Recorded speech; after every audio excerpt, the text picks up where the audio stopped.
Good evening, welcome to the June 8, 2016 meeting of the Monomoy Regional School Committee. I'll call the meeting to order at 7:05. First order of business is approval of the minutes. Is there a motion to approve the minutes of our last meeting? Are they in here? We got the email, but I don't I didn't believe they were sent by They email. were. I don't remember the I would email. move to approve.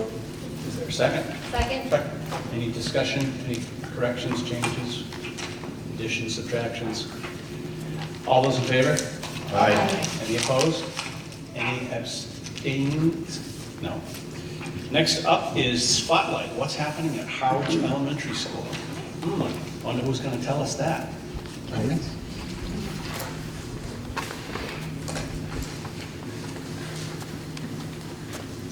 Mr. Hine? So we got two representatives. Our third one, unfortunately, it's a busy time of the year and couldn't rearrange his schedule. So they're going to take over and share with you what's been happening at Howard Elementary. Listen. Hello. Hi.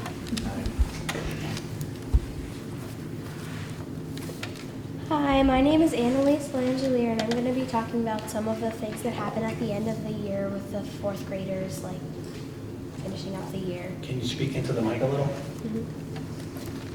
During the end of the year, the fourth grade do a lot of fun things to celebrate their last year of elementary school. Some of those things include Spirit Week, Step Up Day, and the Award Assembly. During Spirit Week, each day has a theme.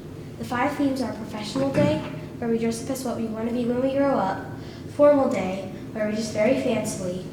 Today was Hawaiian Day, where each class dresses in leis and skirts and dresses and Hawaiian things.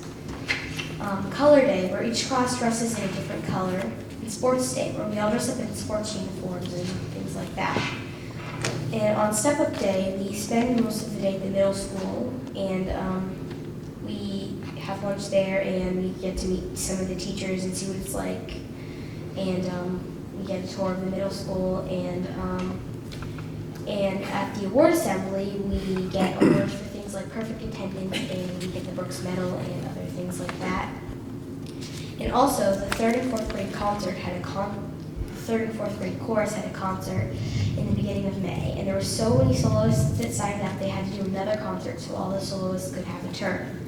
And so the second concert is on June 20th, and that's what's happening.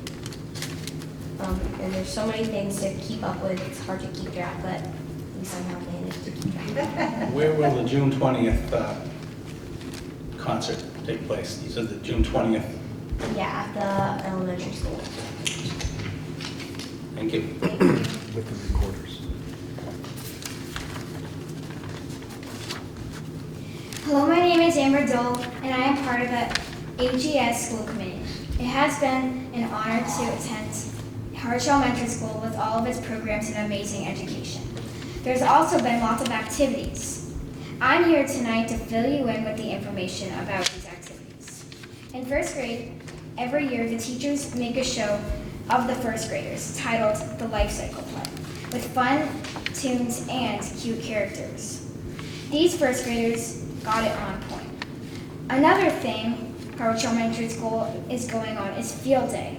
Every spring, the physical education teacher puts together some fun activities that every grade will join, such as kickball, relay races, tug of war, capture the flag, and much more. This year, Field Day made me speechless. Also, on June 15th, the 4th grade is visiting the middle school, where there are classroom tours and a large lunch. Speaking of visiting, lots of field trips have been going on. Like on the 3rd grade, sailing experience, Long Pond, Audubon, Cape Cod Canal, and the National Seashore. Thank you for letting me speak and to inform you tonight. Before you leave, anybody questions or comments from the school committee? Sounds like a lot of excitement going on there. Sounds wonderful. I'd love for you to come back and tell us a little bit about how the Step Up Day went. You tell us a little bit about the poster that you passed around? Well, Mrs. Morris made that poster, a third grade teacher with her students from the sailing in Pleasant Bay. And we did it last year and it was very fun because we got to pick teams and we got to go into the sailboats. And she made a poster and I think it was going around third grade and around the school also. This is called First Sale, and last year it was funded through a grant from the U.S. Sailing Association, and this year it was funded through a grant made possible by Friends of Pleasant Bay. And third graders from Harwich Elementary School, Chatham Elementary School, and a few schools in the Nauset district. Some of them weren't able to do it, but they were all invited to come and have a sailing lesson at Pleasant Bay Community Boating, and it's just such a fabulous opportunity. Thanks, kids, great job. Thank you. Thank you. Next item on the agenda is public comment. Is there anyone here who would like to address the Monomoy School Committee? Hearing no one.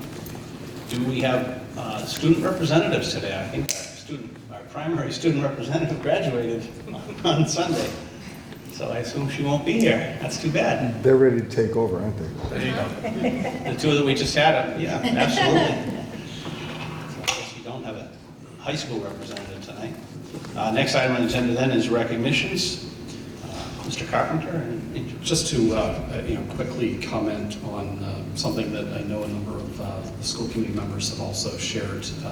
I thought that this Sunday's graduation was a great success, and there's so many different people that really are responsible behind the scenes. Everything from Sean Fernandez, who's the superintendent of grounds at the Cranberry Valley Golf Course, who has been really working with his crew to convert the front grass to have it ready to have a graduation, and then to I was been meeting with Chris Clark and Sean and Rick Tracker, the schools director, just talking about how he's going to have it ready for the sports season this fall, and we'll have that lawn that Harwich High had long been proud of for field hockey will be back, and then some out in front. So we had from the just the grass that the tent was on to our facilities, people here at custodians here at the high school, to Bill's staff in his office, particularly Katie Kelly, who put in yeoman's work to get the diplomas and the diploma folders, the holders there and ready for graduation. I thought that Bill and his administration did a great job working with the students to have them prepared. I thought the speeches were great, and then Rose Richards and what she does with the music of graduation was just phenomenal. So thank you and congratulations to all. comments? I would Sharon. just like to say for the graduation, it was fabulous. Just all of the speakers, I thought, did a great job. The student speakers, I mean, when we started with the valedictorian and went from there, it was just amazing. I wanted a copy of all of them, just to reread. They were so good. And of course, Rose Richards and her music, very wonderful. We had a valedictorian, what's the second? Salutatorian, and one of those gentlemen gave us a humoratory. I think we have to add that each year to our, Ms. Richardson. I also feel the need to share a few thoughts regarding the graduation held last Sunday. While I've attended a number of graduation ceremonies in the past, none, I thought, were as inspiring as the second graduation at Monomoy High School. The parents and staff revealed a fine product as articulated in like heartfelt reflections, Plan A's and Plan B's, and outstanding, intelligent thoughts shared by those who spoke. That event made me proud to be a Harwich resident. Thank you. Mr. Russell? I echo Nancy. All of us here are volunteers on the school committee. And other than events that just draw you away, the graduation here at the Monomoy region, it's the dessert after a fine entree. So to be able to go and say, this is the fun part, to give a few hours a year to the community and listen to the folks that are coming up if you close your eyes, you could think that some of these kids are already college graduates. So the preparation of the staff, all the way from kindergarten up to high school, do in that final moment of 2 hours is just a gift to all of us to be able to see some of the results. So my pleasure to be there. It's also a very nice blend of the two graduations that we evolved from.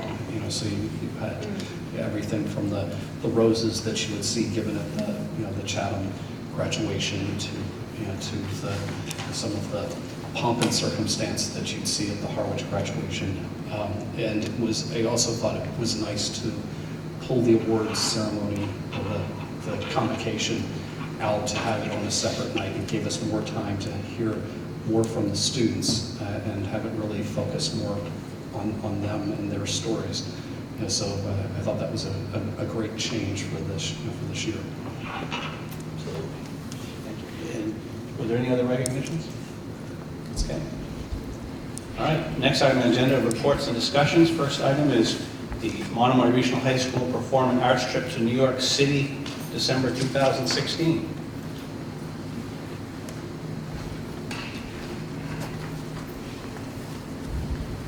Hi, I'm Deb Donovan, and I'm chair of the department, and we're here to ask for your support to do our biannual trip. We go every other year to New York City, and we've been doing it now for 16 years. I think this is our 8th trip that we would take this year, or next year, actually.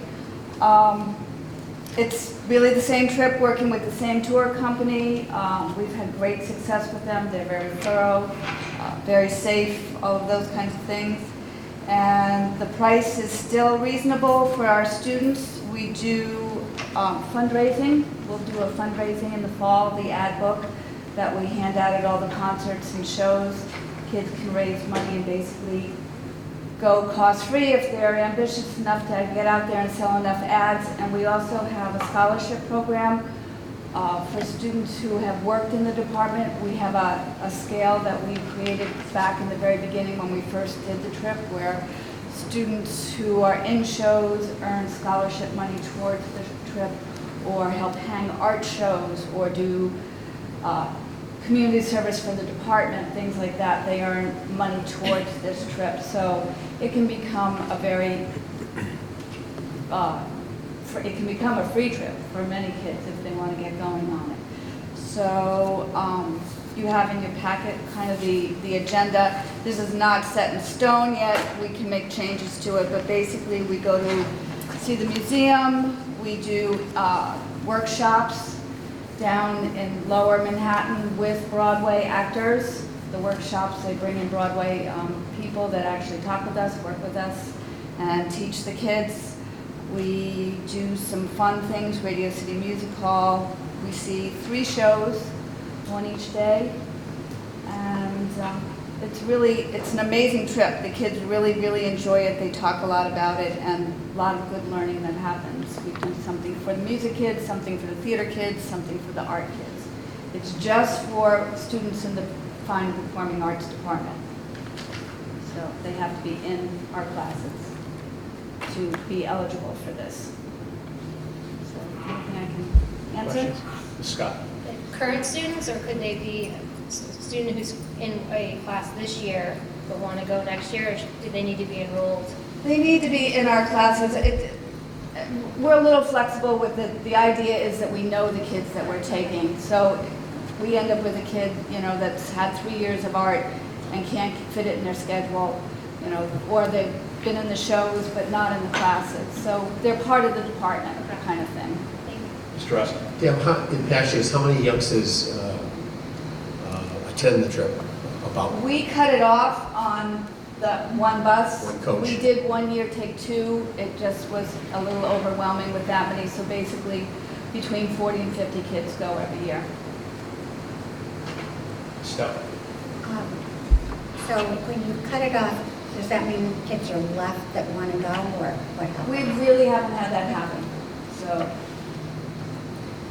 we managed to fit them on. We can get, one year we said 40, but then we went to like 47, and they just upsized the coach for us and made some more reservations.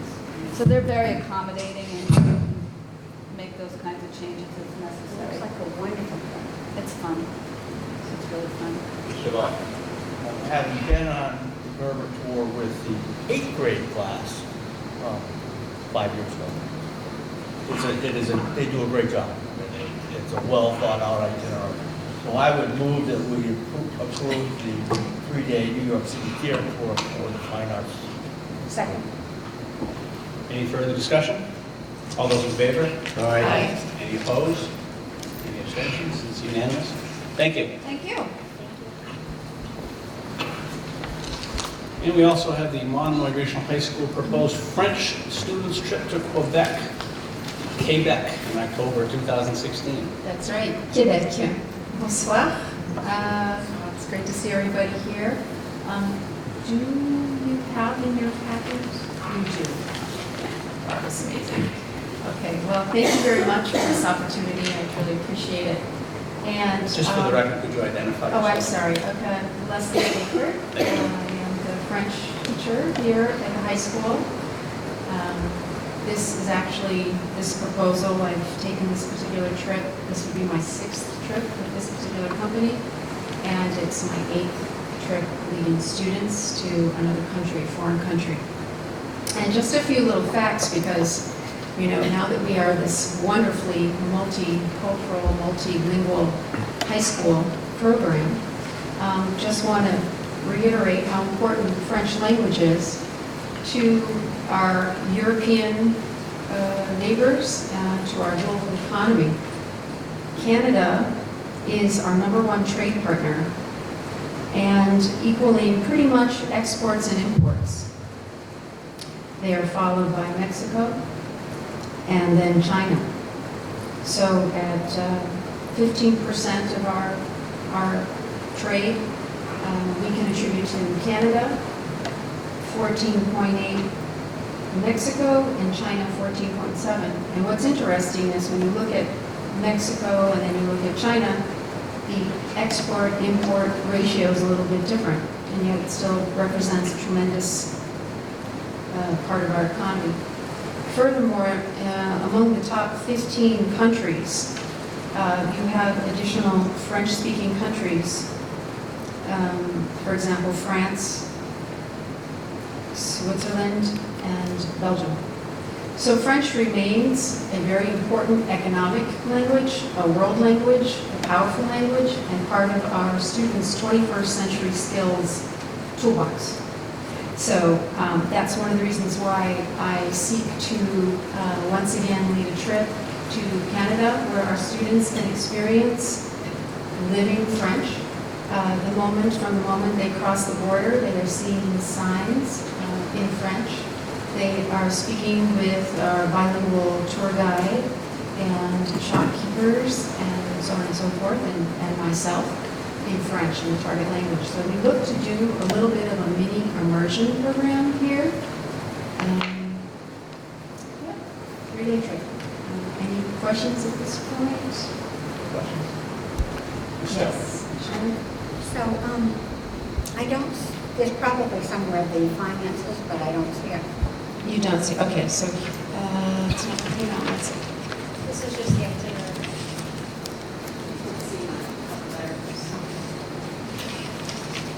Thank you.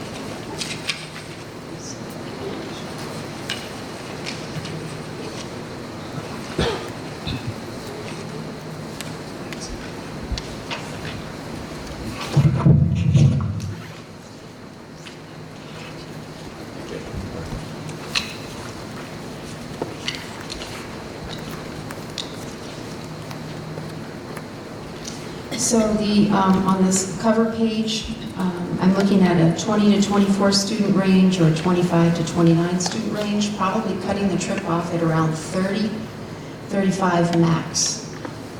That's a very manageable number, and it will allow Monomoy kids to stay with Monomoy kids and not have to partner with other districts. So that's my number one goal there.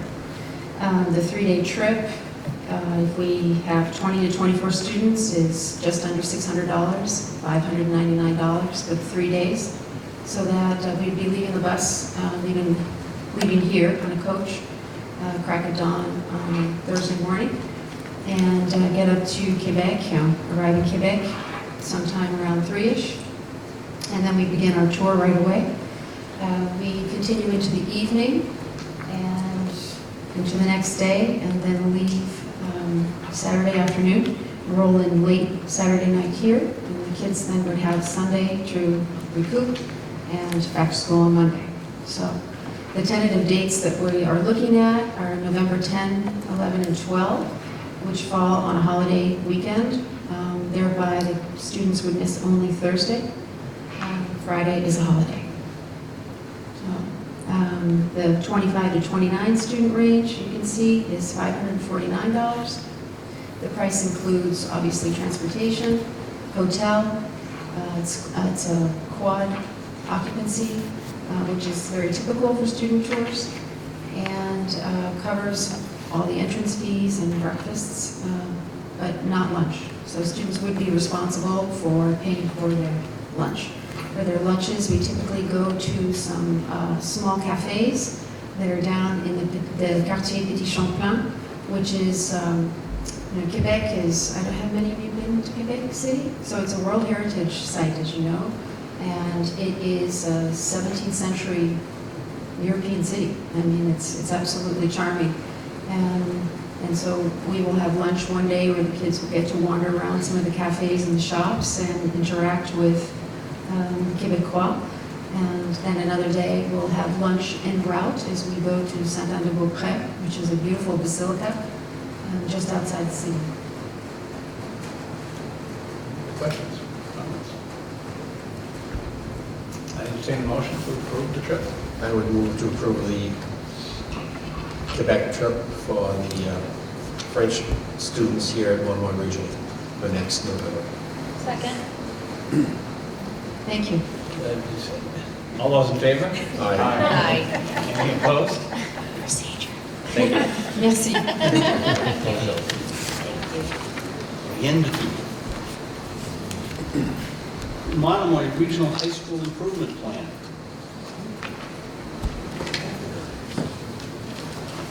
Mr. Burkhead. Good evening, everybody. First of all, I want to thank everyone for your kind words about graduation. It truly was remarkable. I've been to a lot. I've been to my own children's, and months of planning go into that, and a lot of sleepless nights for a lot of us. So to see that work out well and hear some nice things is moving. So thank you. It was mentioned, but the convocation is the scholarship evening, and that was extremely successful as well. Most impressive to me was that for approximately 100 students, our community gave in scholarships approximately $375,000. And what was really cool about that night is we wanted to honor the donors and the students and their families. So it was a special evening to invite those donors because they read those essays, they spend a lot of time investing in those kids and choosing those kids, and to actually get to shake their hand and meet them and look them in the eyes, I think is important. So that was a big part of that evening as well. So shorter ceremony, so breaking that from graduation was important to make it very special and unique. And it was, hearing some feedback, it was received very well, so that will be another new tradition there.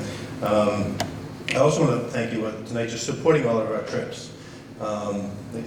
Deb and Leslie did a nice job preparing. It's a lot of extra work for them. A lot of times we talk about doing these trips on weekends or holidays, so we don't miss school. Minimize that. They do a nice job with that, so it's their own free time. They're doing a lot of these trips and the planning. But you multiply this by, for those of you that have been on the committee for a while, the amount of arts and world language, and we've got something for everybody here. It's typically stuff you see at colleges happening in Monomoy, so I really do appreciate your support of that. It's classroom learning, and then you go out and actually live it in the real world. Is truly authentic and something we're very proud of, so it's good to have your support with that. Tonight, I'm going to share the process of our improvement plan. You have this my PowerPoint there, as well as the actual school improvement plan. The first slide I want to talk about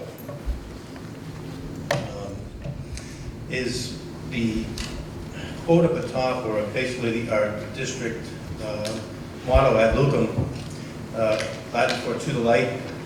And I look at this process with the strategic plan guiding our vision, the light of where we want to get to as Monomoy, with now a true plan through the strategic plan.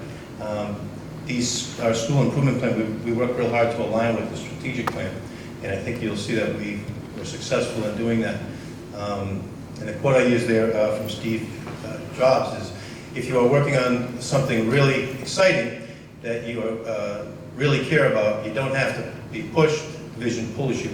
So we're hoping that by doing this collaboratively and by putting things in here that are good for our kids, good for our district, good for our community, and have a plan on paper with timelines and measurable objectives, that we will be able to move our school forward even at a greater pace than we are at this point. So the process starts with the school council, consisting of parents, community members, students, teachers, and administrators. And the first meeting, we talked about what a school improvement plan was. We shared the district templates, and now all schools will have the same setup, which makes a lot of good sense. And at that point, we had last year's example, which was not anything like this, wasn't on this template, was, but I wanted them to see some of the things that we accomplished and what our goals were for last year. We also looked at that point, we had Chatham Elementaries in the middle schools, so we looked at those as guides and how they set it up, so for consistency and just to get an idea of what a school improvement plan was. And of course, we looked at the strategic plan. So we don't meet that often, and we only meet for a few hours, but we thought this was extremely important, and we wanted everybody to digest that information. So what we did is we took it home, and we had a shared Google document with the template set up where people could go in at their leisure between meetings and start to put up their thoughts from a parent perspective, from a student perspective. So that information started coming in. And then when we met again in person, that's the second pull line there, we decided to, our big first goal was to, how do we connect this to the strategic plan? How do we funnel everything through there seamlessly? So we decided simply to take the four strategic objectives of the strategic plan and use them as our goals. And if I just might reference this document, this is the strategic plan. So these are the four goals at the top of each standard. So those were the starting point for our goals. Now, if those were our goals, we would have to go right through to the strategic plan and accomplishing our goals. From that, we wanted to come up with our own big picture focus areas from those goals. And this is what we came up with. One was curriculum construction and assessment, home school community connections, supporting all students as learners, positive school culture. Once we did that, we had to decide how we were going to link the two. So now we've got our overarching focus areas, we have our goals, and now how do we link the plan to our plan was the next process.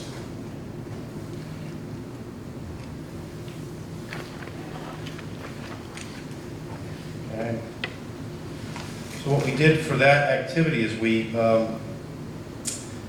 were here in person when we did this. We took the actual strategic plan, and in each column we went down, and I'll show you up here, with all of the objectives listed in the strategic plan. We just circled any one individually that we thought was important for the high school to accomplish.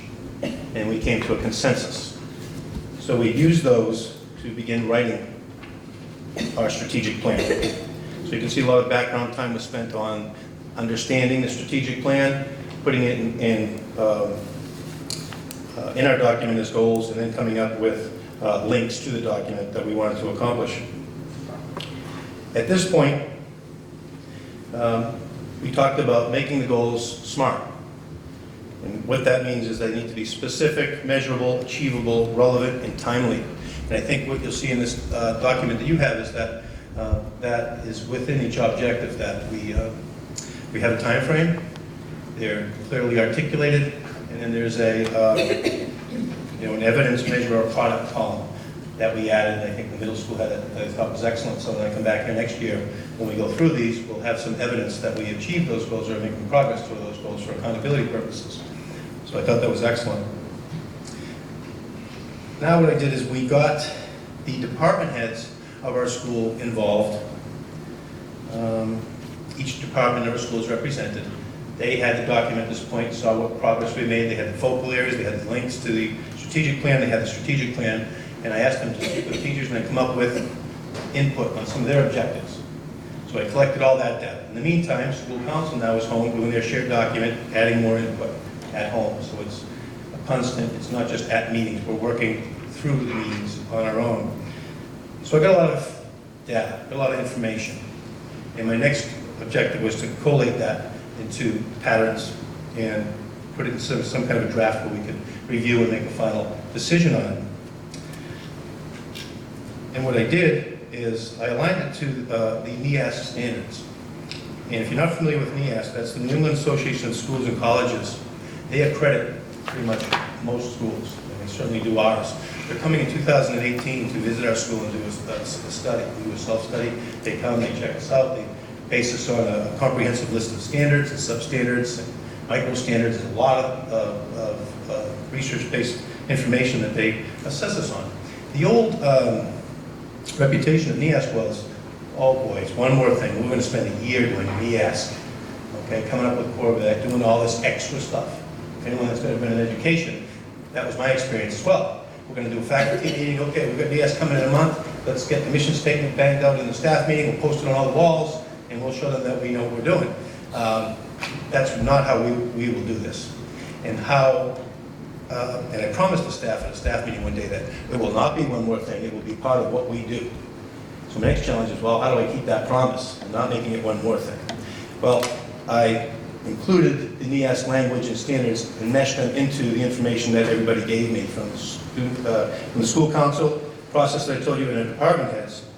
And I wanted to share with you what those 7 standards are. Before that, I wanted to share with you that these are qualitative, challenging, and reflect current research and best practices. These are very well established and understood standards for all high schools. And NEASC is very well respected. So aligning with them through our strategic plan is a strong way of just making sure that we're ready for that NEASC visit, but it's not one more thing. It's just us doing good things for kids. The standards are broken down into 2 categories. Teaching and learning standards, and this is NEASC. Core values, belief, and learning expectations is number 1. Curriculum 2. Instruction 3. And then assessment of and for student learning. So all things that make good sense. That's that one portion of NEASC. Second 3 standards are under what's titled support standards. School culture and leadership, school resources for learning, and community resources for learning. So you'll see that some of the language in here on the objectives is right from NEASC or used with NEASC. So after that was done, we had drafts. We shared with the department head, school council. We got the final draft. It's been approved by us. Certainly would like your approval and your insight and answer the questions that you may have. I finally met when the drafts were done with Dr. Blanchard, who has a lot to do with instruction, a lot of the things that go through this school. She had her input to the draft and made those edits, and so before you was that product. Any questions?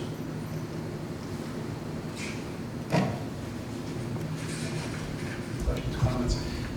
I'll note that you'll have noticed by now that in your packet is the specific detailed improvement plan that the process he's described led to the document that's in your file. So, And I can review that if you'd like, or if you can read it, I can answer questions at a later time and digest it. It's a lot of information. I understand. Mr. Russell. Thank you, Bill. There's a lot here for us to digest. Yeah. I think the matching of the strategic plan with Scott's team, it looks to me like a real good fit, so I'm very initially impressed. Any other further comments? Obviously, we'll have an opportunity to review this in detail, and Mr. Burkhead can answer any questions we have at a later meeting. Ms. Stout?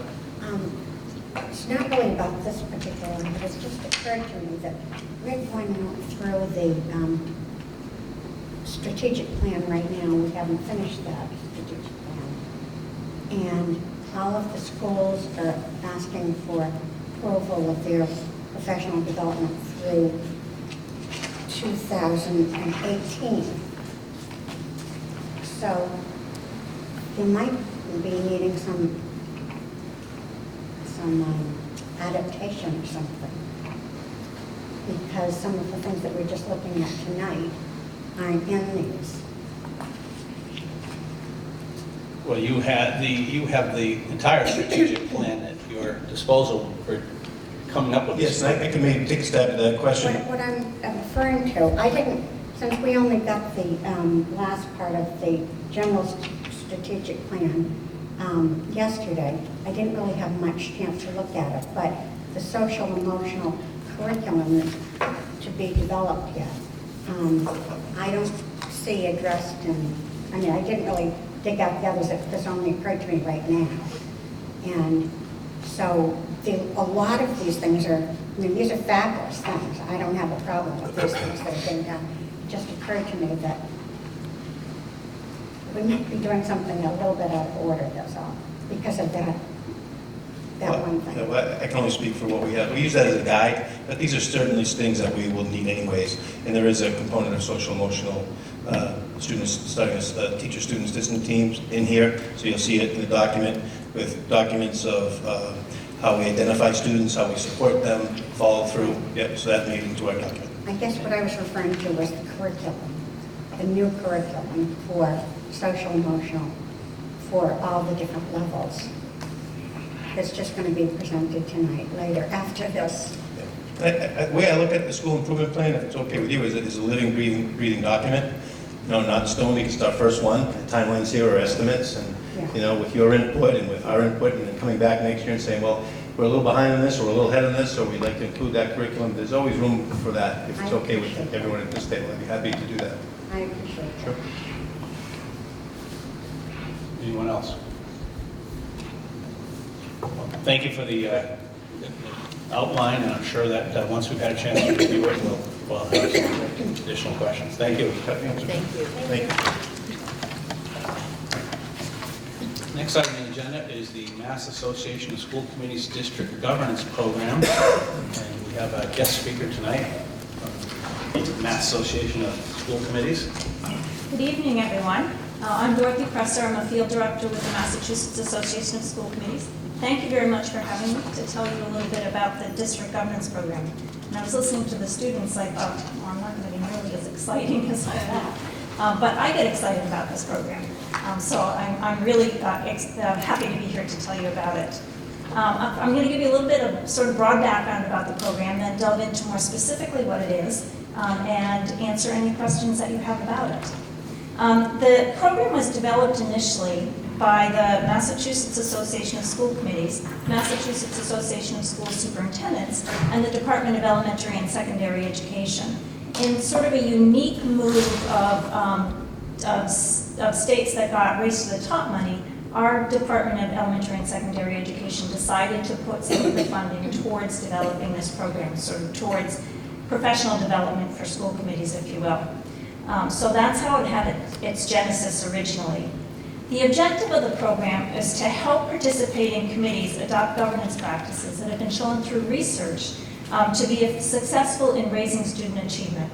We know through research that that school committees do impact student achievement, and that there are practices that have been identified and defined that positively impact student achievement as opposed to a negative impact. So the objective of the program is to help school committees develop those positive attributes that will have a positive effect on student achievement in their district. So it's research-based, it's innovative. It actually won the Shannon Award from the National School Boards Association for being an effective program for school committees.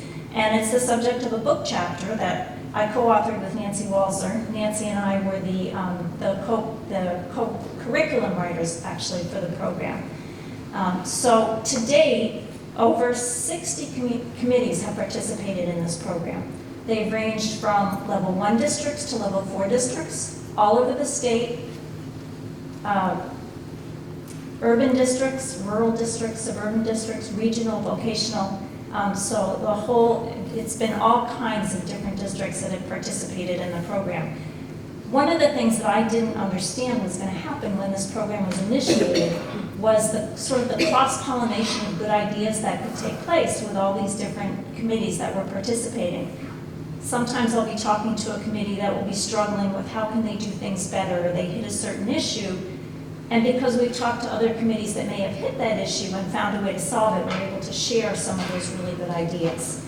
And as I say, it isn't just districts or committees that feel that there's some issue that they need to deal with or some roadblock they need to get over. A lot of committees consider themselves and are highly effective and high-functioning committees, but they want to be able to refine their practice a little bit, know what best practice is, and really look at what they're doing and see if there's a way they can do it better.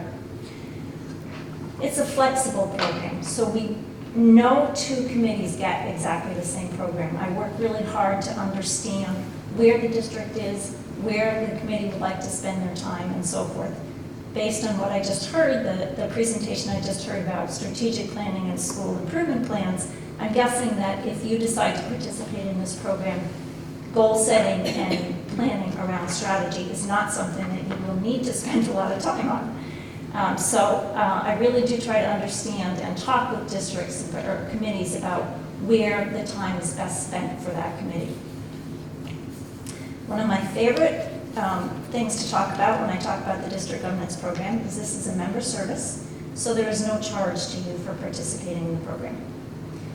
And finally, at the heart of the program, it's really about introducing ways to you where you can work smarter, not harder, to achieve your district's goals. So that's sort of an overview of the program. As you saw from the pamphlet you got, there are 5 workshops that are the basis of the program. Generally, we ask that you have about 4 to 6 weeks between each workshop, but we schedule it the way you want to schedule it. Districts or committees do it on a Saturday morning. They do it on an off night. You know, if you're meeting on a Wednesday night, so you might choose an off Wednesday night to do it. So it's really up to you, and sometimes we combine a couple of the workshops so that it's not 5 separate workshops, and sometimes we spend more than one evening on one of the workshop topics if you feel you need to do that. So when we were thinking about the different topics, we came up with this metaphor of building your government schoolhouse, because many committees, as you obviously are familiar with the idea of building a school building. So we start with the foundation, which is the operating protocols, talking about how you work together and how you communicate together. Not only ways that you might improve that, but also articulating the ways that things work well, so you can kind of make sure that you're continuing the practices you have that work well over time. Then we talk about putting the frame on your building, talking about goals, the vision that you have in place, and how that aligns with the work that you're doing, which sounds like something that you may not spend a lot of time on. We talk about the infrastructure, monitoring the progress. So now that you've set these goals and you have this vision, how do you use the time you have together to monitor progress and make sure that those goals are being achieved in the way you would like them to be achieved? We talk about putting the walls around everything, having effective meetings. We all have limited time. So how can you use your time together effectively to be monitoring student achievement and knowing you're making the progress that you want to make? And then putting the roof on, by now that hopefully you've developed some new practices, how do you sustain those over time, over changes on the committee, so that the good practices can go into the future? So I'd be happy to answer any questions that you have about the program. Mr. Russell. Dorothy, what would be assuming you fine-tune this to meet our needs, how many hours per segment would you guesstimate would be an off Wednesday night or a Saturday? Typically, we say about 2 hours. What I find is for the first workshop, really 2.5 hours is more realistic. But after that, roughly about 2 hours would be the amount of time to spend. Anything Anyone else else? have any questions? I don't really have a good sense of what this is, but I was there at the last workshop that you did at the tech school. Mhm. I really liked the part about the, working and communication together. You have the pamphlet in your... Yeah. I think, I used to think that if committees could have that discussion and figure out how to work together, and there are committees where there may be a lot of new members and they don't really get a chance to know each other outside of the meetings, and so they don't really know and understand each other. A lot of the value of this comes not just from the topics. My objective in any workshop is not that I'm doing a lot of the talking, but that I introduce the material and then get all of you talking about your district, your committee, your practices, and how it all works for you and how you might be able to work better. So I used to think that if the committees could just get that communication piece down, they'd be 80% of the way there. Then I began to realize that it wasn't just that. That was a really good foundation, but being able to come to consensus on what the goals and the vision was another really important part of being able to work effectively as a committee. Anybody else? What sort of availability do you have over the summer? Do you generally just do this during the school year, or? Oh, no, all year round. So actually, summer tends to get really busy because that's when committees kind of have time to refocus a little bit on not just the ongoing work of the schools during the year. So right now, July is pretty open, kind of filling up a little bit. August is very open at this point. Anybody have any thoughts? We did send out this summary by email a few days ago, and now we've got the pamphlet. I know there's a lot of interest on the committee for something like this. This was been brought up at a previous meeting, and our reach out to you was related to that. So I'm very, Ms. Scott. I was going to say, I had a conversation with Brian that the past 5 years on the committee, we've focused on getting the kids together in the buildings and the superintendent and building the building and getting the middle schools together and the high schools together. And we kind of were, I don't want to say, it's going to sound pretty badly to say it, but I can't think of a better word. We were kind of on autopilot with trying to get all the schools up and running and functioning, that we didn't really take time to look at ourselves as a committee and say, these are the directions that we would like to go as a committee, and these are the protocols and the way we want our meetings to run as a committee. So I think it's a good time for us now to go back and take that. We've only been regional school committee, we think we just finished our 5th year. So, those prior 5 years were all business, trying to get the schools together. So I think this is a good time. I did a lot of research on it. I've had conversations with Ms. Presser, and I think it would be a very good start with trying to formulate where our committee can go in the future.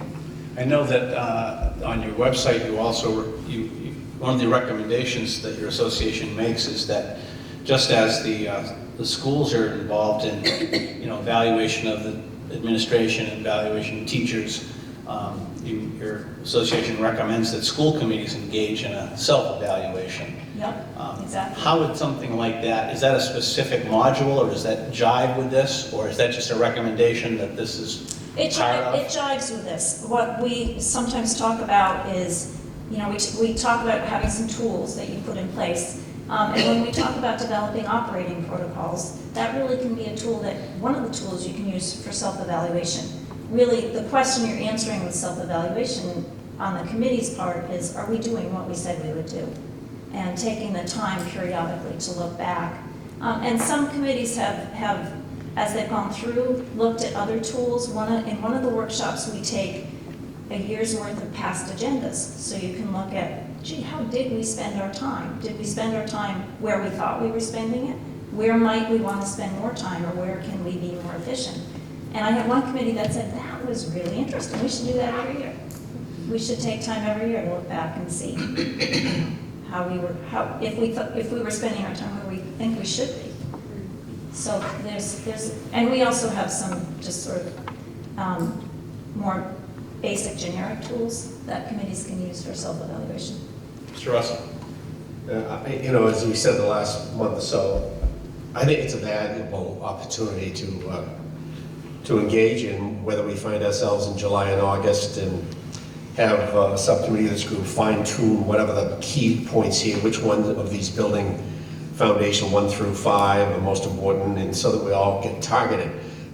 Nancy's absolutely right. Not only is this region a 2 or 3 year new experience, but like all school committees, there's, Donna has just joined us a week and a half ago with a history of knowledge through her own experience.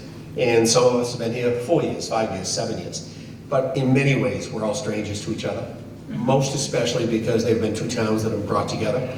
And so I see it valuable, and you're absolutely right. Our agendas run through 10:30 at night, and mostly it's topic directed. And so we really have had an opportunity where whatever clashes occur, we've never really built up a culture of trust, because we arrive here on a Wednesday evening, and I think Nancy's point is correct, that we had a tremendous amount of opportunity to get tasks done going back 5 years with this $50 million project here, with joining two faculties, hiring a new superintendent. So that kind of allowed a groundswell for us to just be thrown along, and frankly, I think we all pretty well made out okay with what we've created. However, I think this is a golden opportunity with 8 of us to have a chance to, not necessarily the topics, but to be able to mix it a bit and know that agreements and disagreements are healthy things, and how we work that out so that we begin to build or reinforce this community of trust, this community of direction, far more than just a vision statement. So I'm all for trying to carve out the time so that the person who joins us just last week, the person's been here 6 or 7 years, they have the opportunity to meet that middle mark of cooperation. Mr. Dahl? Might I suggest that we use the second meeting in July to do the first workshop? Because the past couple of years, we haven't had that meeting. Been one that's been passed over. Yeah, I think we've generally met once in July and once in August. So it would be not unusual for us to have 2 meetings in one of those months, because generally we're used to having 2 meetings a month. Ms. Ryder? I was just going to say thank you for coming and presenting this, and thank you, Brian, for putting this on the agenda. And I think it's a great idea. Let's just schedule it. At least maybe the first 2. Ms. Stowe? Along that lines, right, we said right after the election we might be able to change our meetings to Thursdays. So I'd suggest that we change them to Thursdays and schedule it then on an alternate Thursday.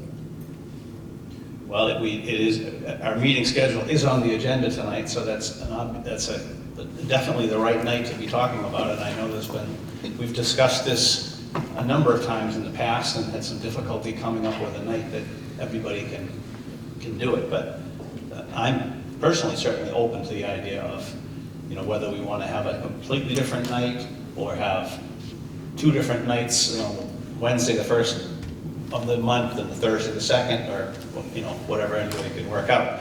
I'm also personally in favor of scheduling. Of course, we have to make sure they're available. I was going to say, should I run and get my calendar? Wouldn't hurt. Okay.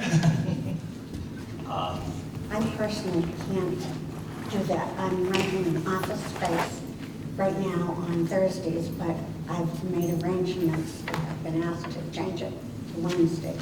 So for me, it would be, I'd need to keep it the same each week. And Thursdays would be better for you than Wednesdays? Wednesdays I'll have the office to work at. And so Thursday I'll be free. Anybody else have any comments on it? Ms. Richardson? Are we talking the summer Wednesdays and Thursdays, or into the fall? We're talking about whatever anybody wants to talk about. We could start at the next meeting, or we could wait until fall. Anything's an option. Alternate Wednesdays are a problem for me starting in September. During the summer, no. But I have another. What do you mean by alternate Wednesday? Well, we meet twice a month. Yeah. So the Wednesdays we do not meet, I have another obligation. How do you want Thursdays? Thursdays are pretty good. Not to put any pressure on it. Ms. Ryder. Wednesdays are difficult for me because for 3 months in the winter, I don't have anyone to babysit. And Thursday nights, I wouldn't have to have a babysitter at all. So I'm strongly advocating for as many Thursday nights as possible. Scott? I have no problem with Thursday nights. I was going to add an extra caveat to our altering schedule, maybe a little earlier in the evening, instead of starting at 7, so that... Yeah, I turn to you only because you have something that makes 6:30 On hard for you. Wednesdays, that was. So if we go to Thursdays, we could start earlier. Exactly, Thursdays it shouldn't be.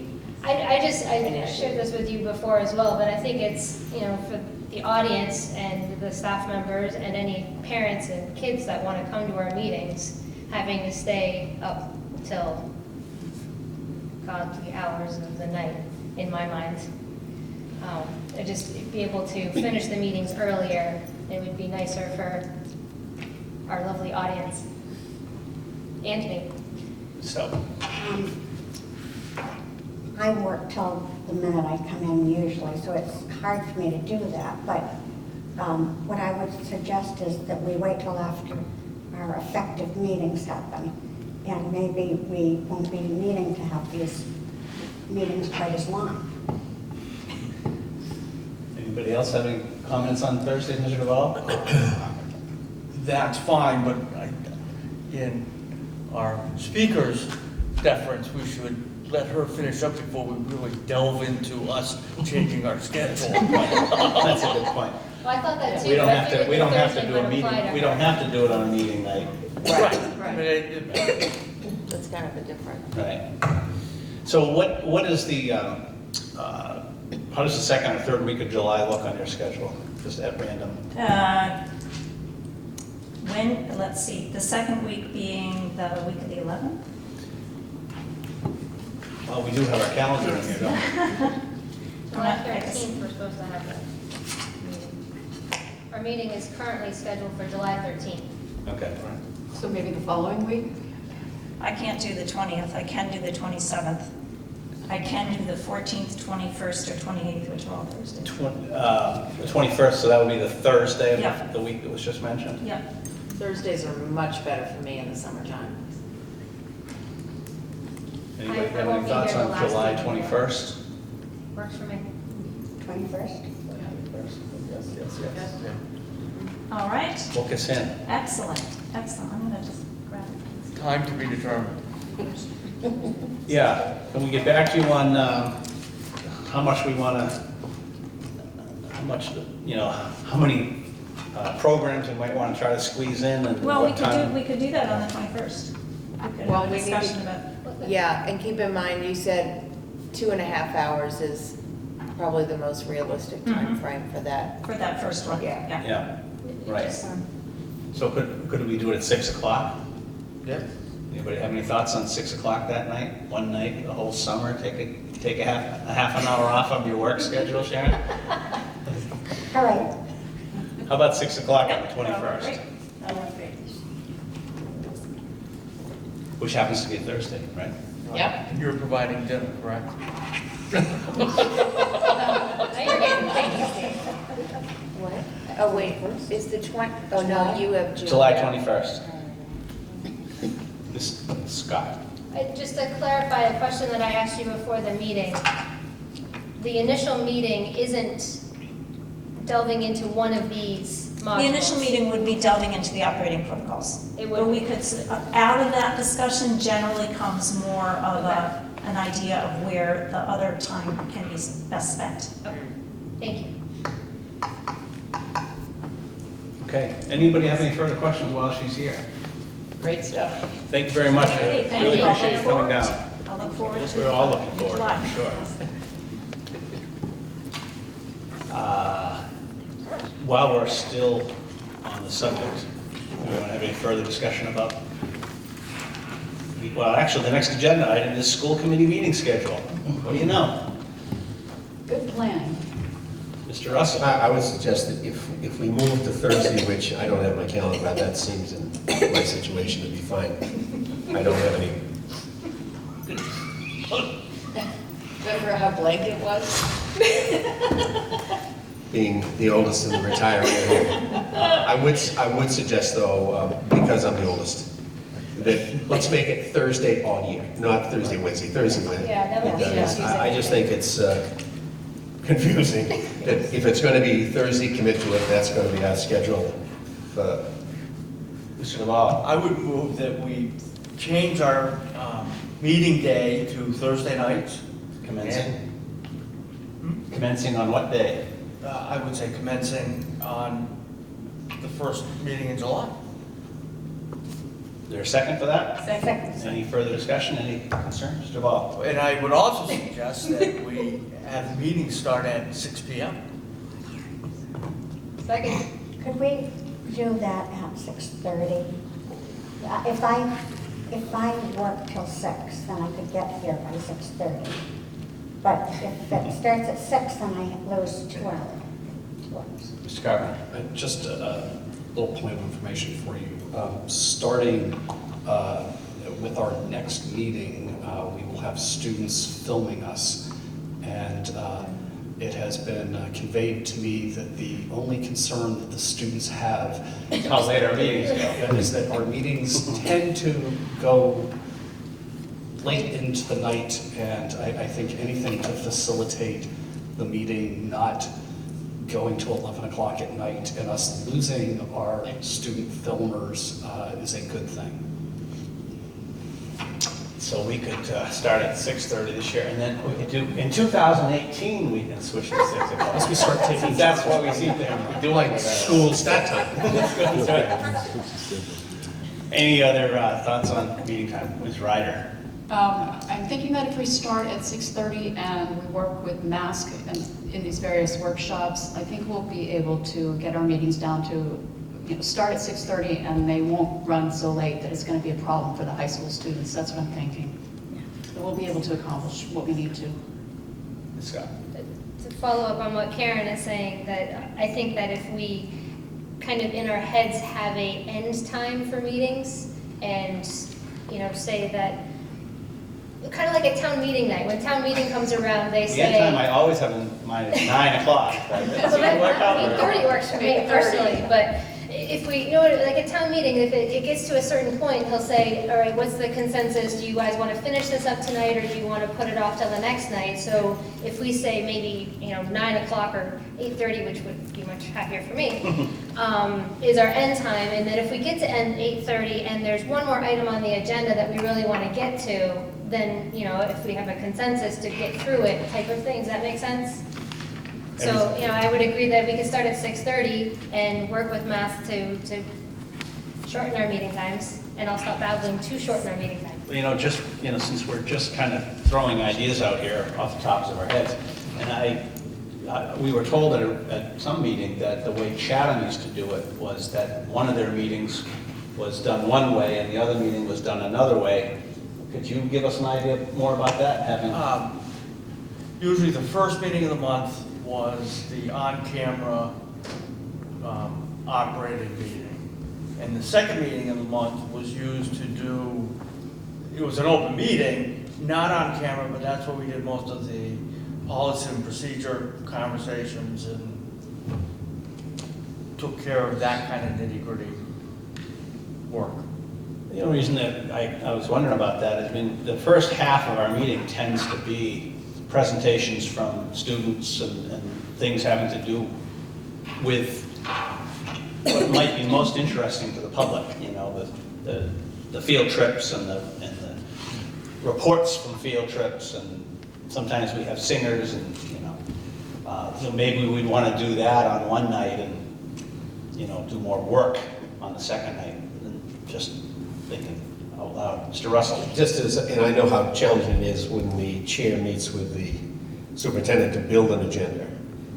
If you just keep it in mind and recognizing there is seasonal stuff that just automatically makes these meetings go longer, whether it's budget, the 3 or 4 major things that just tend to grab a hold of our minutes here and create a 10:30 at 9, a quarter to 11. But I would think that and where the signal is loud and clear that as you two meet, there could be 1 or 2 items on an agenda that can be postponed, or so that the potential for shortness begins there. The only thing I would say is that we've had times where we've had to move things, but ends up what's happening is we move things and the next meeting becomes twice as long. So that's a good idea, but it can be difficult in practice. Ms. Middleton? I just had a question for Stephen. So in that type of setup, which I like that, when we went to the math workshop, I think they talked about that. That was something they brought up there as well. Yes. But, so is there public comment at both of those? Like if there's kind of a hot button issue, is that something that can be addressed at both of those meetings? Yes, I mean, the agenda would be the agenda. It was an open meeting. Yeah. But not on camera, and generally was just us working, you know. Okay. What was the reason for not having a second one on camera? The students. Oh, We were filmed by students. yeah. Oh. So the But that students- wasn't a decision that was made for any No, substantive it was reason. just, you know, because of what we were working on, the students didn't have to spend another night there. My question is, have we ever considered timed agendas? Other boards and groups that I've worked on always have timed agendas, and I was surprised that we didn't have that here. More specifically, what are you referring to? You mean things are going to happen at a specific time? Like the spotlight, what's happening on Harwich would be, say, 7:05 to 7:10. And then the next thing, public comment, 7:10 to 7:15. And then at 9:30, somehow everything's cramped in there, but it's always worked. Well, my experience. One of the, I can't remember where I had this conversation or with whom, but one of the common problems with that is that if somebody doesn't speak as long as you expected them to, you have to wait because it's a certain time and you're not going to talk about the high school improvement plan until 7:15. You have to wait until 7:15 for that. That I can't remember where this conversation happened, but I thought it was something with the school committee. I must have been with an impatient group because we never waited. Because it comes to legal issues that you're not going to talk about that topic until a certain time, so people may not come until that time, and therefore it could create an issue with, well, you said you weren't talking about it until 7:15, but you talked about it at 7:05, and I wasn't there yet. There has been a conversation, so maybe it was just the people inside my head. Mr. Russell?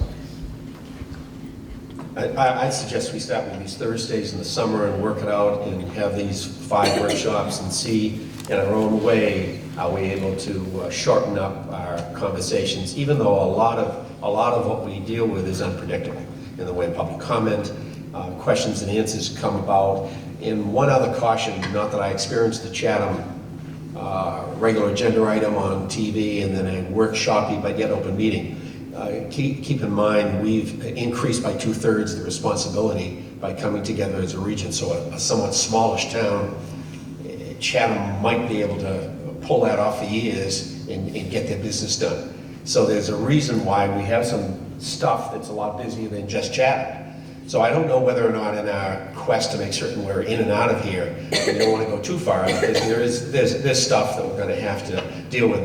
My suggestion would be that we manage our agendas knowing that at some point maybe we're going to have an initial meeting. As it is, we just have a Chatham schedule, but we've increased the time already by 2/3 the number of staff and kids, but we only meet twice a month.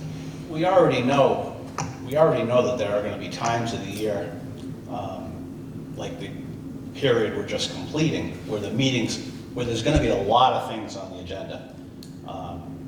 So here's a question, off the top of your heads, would you prefer to have the meeting start earlier at that time of the year, or would you prefer to have a third meeting in the month for that time of the year? Not that anything, you have to commit to that idea, but what's your off-the-cuff view on that? I mean, obviously, we could decide to start the meetings at 6:30, commencing on the first Wednesday in July, and as the year goes on, if we need to, we could move, I mean, we could always change the time in the middle of the year. It's not like we're locking anything in permanently. But what's your thought on having a third meeting to avoid having to start meetings earlier? Ms. Ryder? I don't have a preference, actually. So, I don't know about that. My thinking when Terry was talking, because I agreed with a lot of what he had to say, is that when Ms. Prosser was talking about having the agenda for the year, I thought, well, if we did something like that, looked at the agenda, there are things maybe for 2 years that we could move up to the fall and the winter when it's not so hectic. Right at some point in the winter, it gets slammed, just like it does at the schools, it does for the school committee. well, we do have a specific proposed meeting schedule that includes a lot of things that we know we're going to be doing. That's in theory, we're trying to either approve or disapprove of the proposed meeting schedule. So we already know that certain times of the year, budget time, for example, is going to require more time. Mr. Ball? I agree with what you're saying, but to have Mr. Burkhead and the other principals come in and say, okay, this is how we did with last year's improvement plan, and this is what we're looking to do for next year. You got to get through most of the year before they can do that. So although it would be great to be able to bump that into January and February where we're kind of floating, it's just not practical. Well, I was thinking, if we look at tonight's, all these trips we're approving, those might be something that could be planned earlier. I understand that the books for the next year, student handbooks, and some of these things can't be done in September for the following September. But I just think it's worth a look to see. Ms. Middleton? It seems like,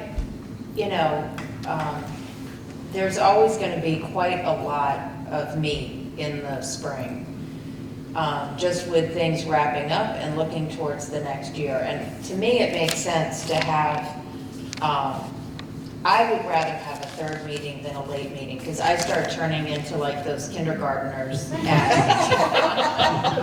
3 o'clock in the afternoon. And it's important stuff that we're going over, I mean, I want to be alert and involved in hearing about these wonderful school improvement plans and about the budget, so that's my point of view. Right. Amy's point is well taken. I think having a third meeting makes a lot more sense. We all get too tired when they go too long. And to speak to what Stephen was saying about having one meeting at the beginning of the month that's more of a business meeting, and another one, the second meeting of the month being more of a workshop type where we go over policies and procedures. I think that's a good idea. I know Terry was saying he had some concerns because we're a larger district. Maybe we could find out if there are other regional larger districts that do that. I think they do. I think that's what we were told in charting the course, which I attended with Amy, that it doesn't necessarily matter the size of the district. We may get some of this information from Ms. Presser at our next meeting as well. Yeah, Right. that's what I was thinking as well. That, I do like that idea. Mr. Duvall? I agree with Terry and you, because having lived it, but I agree that I don't think we're old enough yet We're still too young, and we still need to, there is still a lot of work for us to do that we need to be on camera. 3 or 4 years from now, we may not have to, because we'll have more things situated, but it was a good model that we used, but long-standing, so the work that, to go to this, the foundation was there. Mr. Carpenter, what was your experience in your previous school system? You were a region, obviously, of a similar size, or not similar size, but similar relative size. If it was, if the question is filmed or not filmed, No, I'm more talking about length of meetings, time, nights. How many? How many meetings? it was generally twice a month.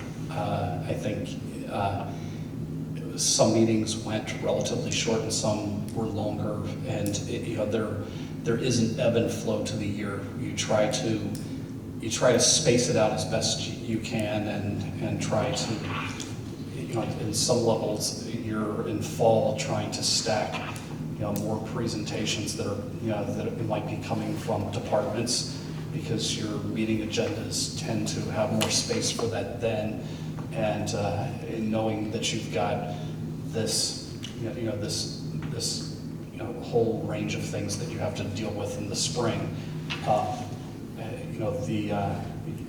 Filming meetings was something that that unfortunately came about as a community started to kind of question what was happening, and and then everything was filmed. So even those those meetings that might be sort of more of an organizational, looking at policies was still on camera. The students that have signed up for this, were they told that it was likely to be two meetings a month? Yes. So they, and they have a feel for what the general length is, but as I mentioned, Mr. Cass, who works with them, was just concerned that some of our meetings, you can imagine, as we get into exam periods, we might have a meeting where the person that's filming has other things that are going on in their head. And part of that too was, I know, like Jan is 15. He I know applied to do it, but at that age he cannot work past a certain time at night during the school year. Scott?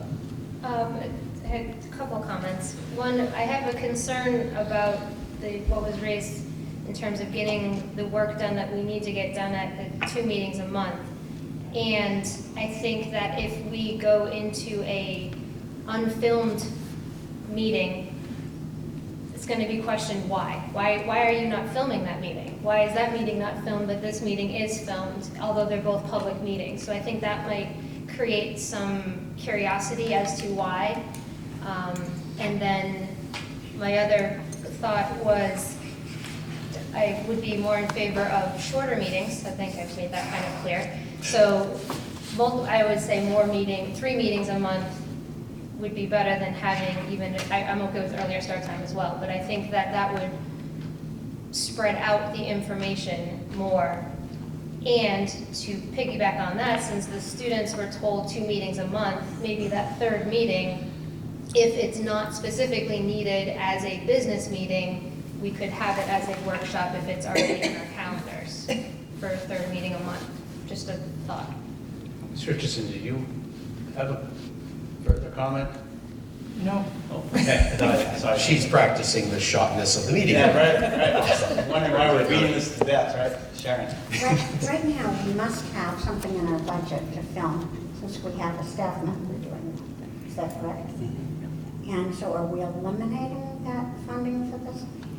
Well, we'd still be paying the students to do this, and Jim is also getting co-trained.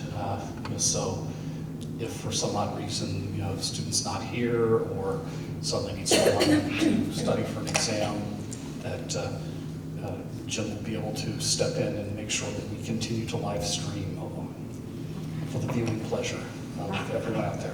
Ms. Ryder?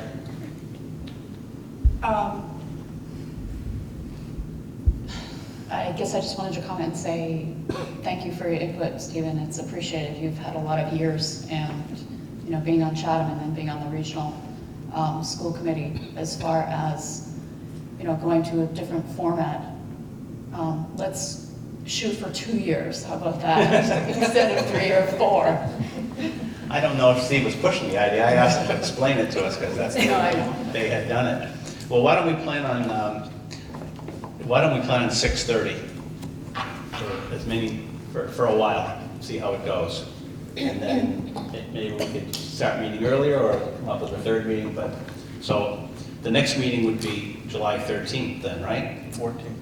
14th? Oh, because we're switching to Thursdays, right. We have a meeting again June 1st? That's true, you're right. We do Before have a July, I meeting shouldn't say in June 1st. So, Mr. Carpenter. Just a quick little analogy, and I think if you were to tackle the first 2 workshops that Dorothy discussed, the second one being framing the work, I think the framing the work will help inform how you set up those meetings. I think the analogy might be, you know, it's easy for our admin team to get together every other Tuesday and meet at 9 o'clock, and there are so many different things that you could cover between 9:30 and noon, and never get to talk about the strategic plan. And unless we actively go and say, this is what we're going to be, you know, this is going to be the focus of a meeting, and this is what we're going to do, and this is what we want to tackle.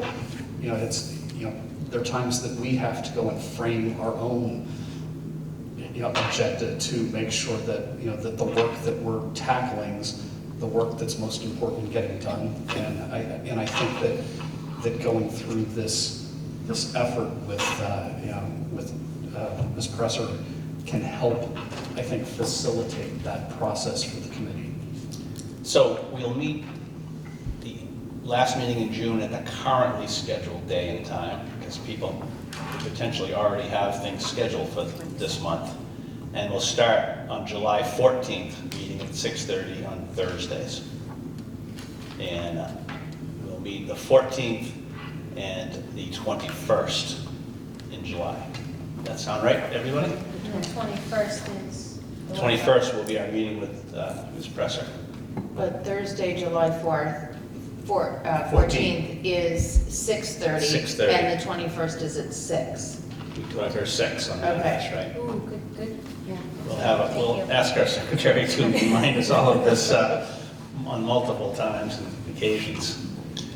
Anything else we need to talk about with regard to the schedule? Yes. There was a motion. Yeah.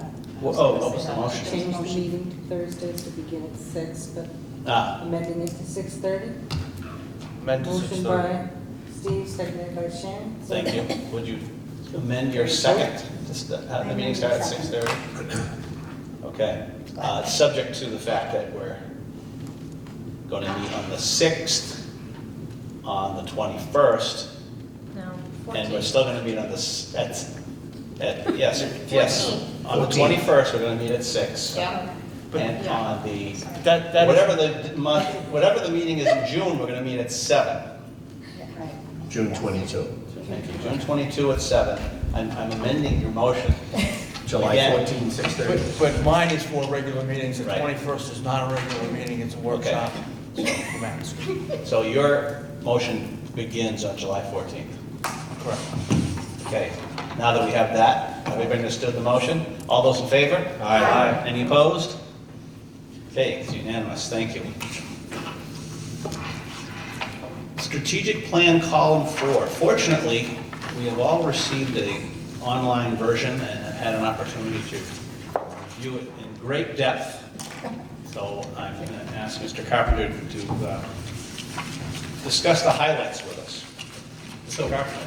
So in your packets right now, there's actually all 4 columns are now packaged together, and I'd like to thank Barbara for editing them together for consistency and So all of the who's responsible is by position, not by name, so that's consistent throughout these.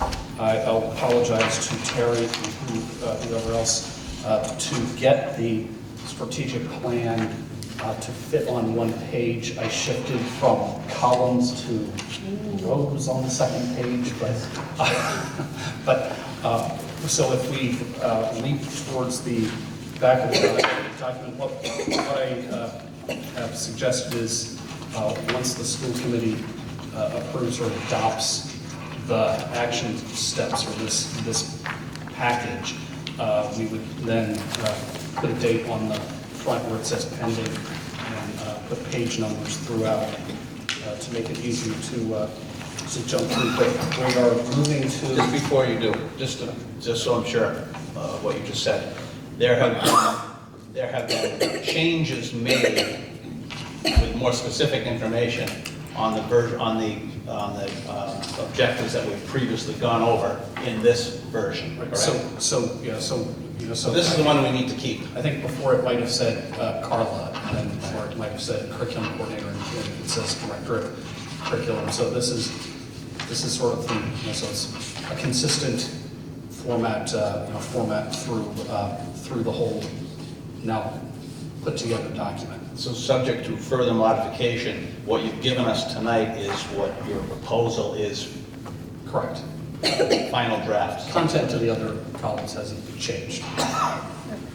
So where we are is strategic objective number 4, which is to create an inspiring, positive culture that promotes and celebrates achievement.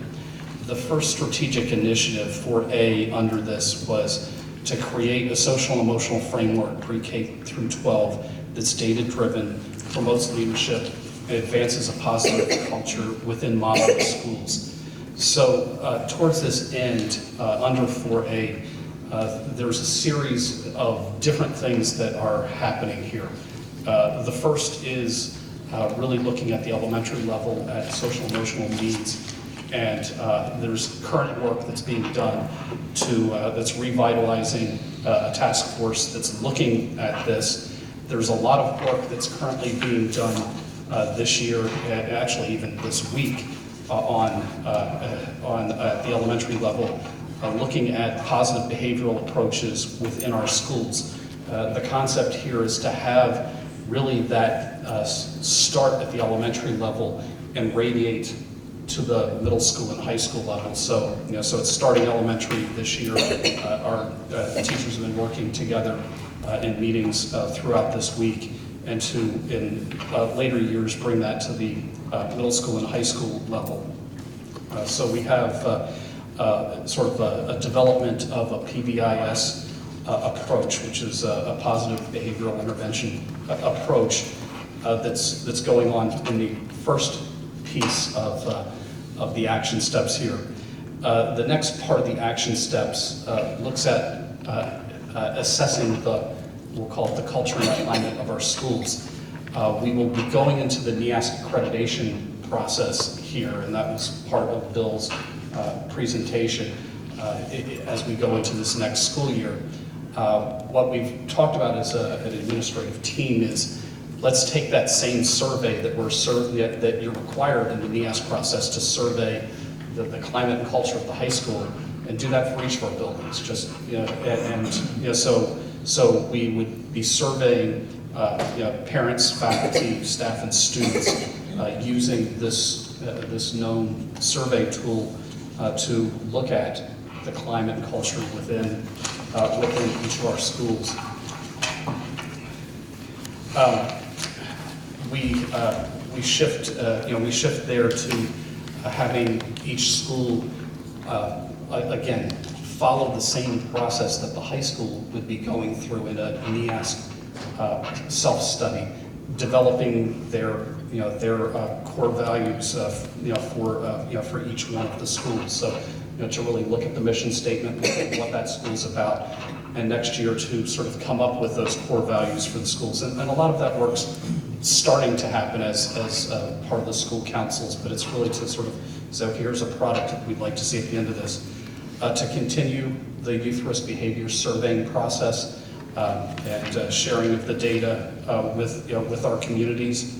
Then the next piece here deals with taking these various initiatives and really looking at from a guidance perspective, but to take that curriculum and formalize it, to publish at the elementary, middle, and high school level. What is this guidance / social emotional curriculum? And then at the high school level, what is that curriculum that is then preparing students for the next step in their life? The last piece here looks at embedding within the Monomoy athletic program here this concept of servant leadership.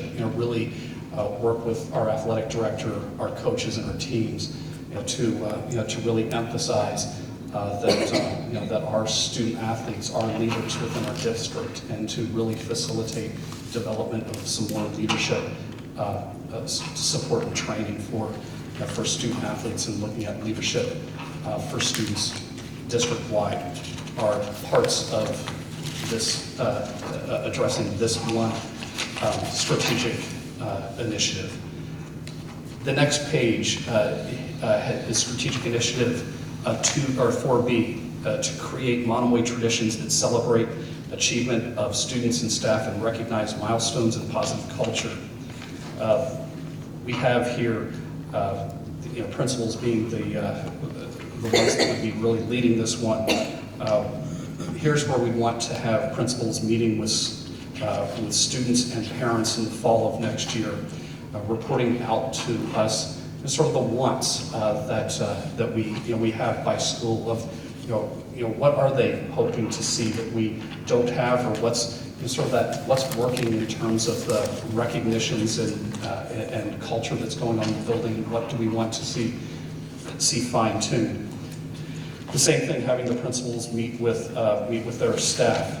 At the high school level, and we saw this at graduation, as part of the Ad Lucem Awards, there's a culture committee that I worked with at the time, Principal Mangelinks at Chatham High School and Principal Turner at Harwich High School, to say, look, before we bring these two groups together, let's bring together a set of teachers from each school, form a culture committee, and start talking about what culture do we want to see in this building before this building was ever even built, and that little piece of acknowledging people at the Ad Lucem Awards is one of the byproducts of that culture committee coming forward. So what we've sort of talked about is having that high school culture committee talk to staff at the other building levels and create culture committees within each school that would be doing similar things.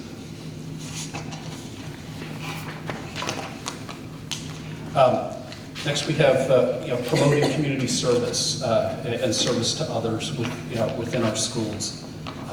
Formalizing award ceremonies at every Monomoy school to celebrate success, growth, contributions to the school and community. And we're seeing many more of those this year. I'd like to, we saw that happening at the high school. I would like to really applaud Mr. Wilson at the middle school. There's been tremendous growth in acknowledgement of students in many different varieties at the middle school, and it's really look at what we're doing and how can we expand that acknowledgement. And then the last piece is to improve communication of the successes that our staff and students are having. And we've been talking about different ways that we could accomplish this. Do we have like a celebrating success segment on the website, or a brochure that's created that really takes all of these wonderful things that are happening over the course of the year, and there's a central repository that you can kind of go to and see just the many great things that happen throughout the year.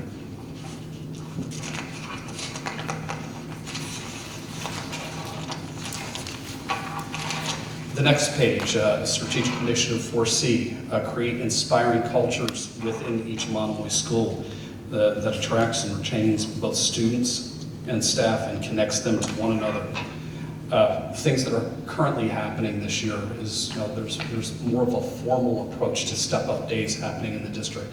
So it's, again, to continue that process, to really emphasize connecting families pre-K through 5. And there's a reason that we talk about 5 and not 4, and that's that if we get families, generally if we get families to, from grade 5 to stay with us into grade 6, that they're largely going to be here till grade 12, and it's making sure that those families see what's coming, see the great aspects that are ahead, and it's I think as part of the strategic planning conversations that I've had with parents, it's really easy for us to kind of get lost in our own silo and see, if you have elementary age children, that you're just seeing the elementary school and not seeing what's happening next in the middle school or next or further out in the high school.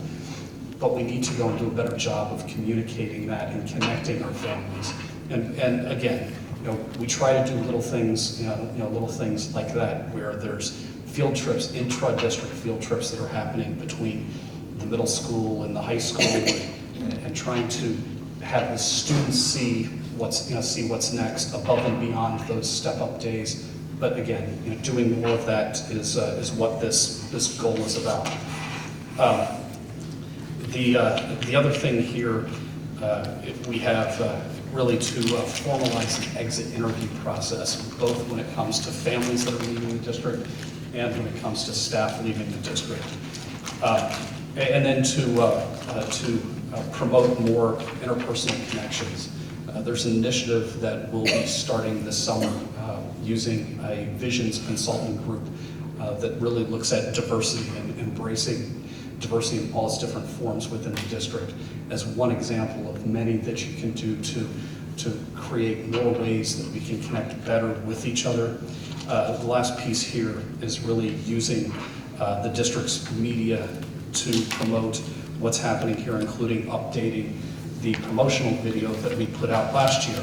It's how fast those things can actually become dated. I remember we shot the thing, and before they even had edited, it was like, okay, I'm calling up the company saying, okay, we need to go and tweak this one little thing because we're doing this a little bit different in the district. But with the tools we have with Stephen Cass, with the video program here, and the students that are getting involved, I think we have a lot of strength there within the district. I also think from a financial standpoint, we do need to go and evaluate the stipends that we're paying staff and to go and do that type of media work for the district. I think that's something that we're going to need to look at as we look at this upcoming year and beyond.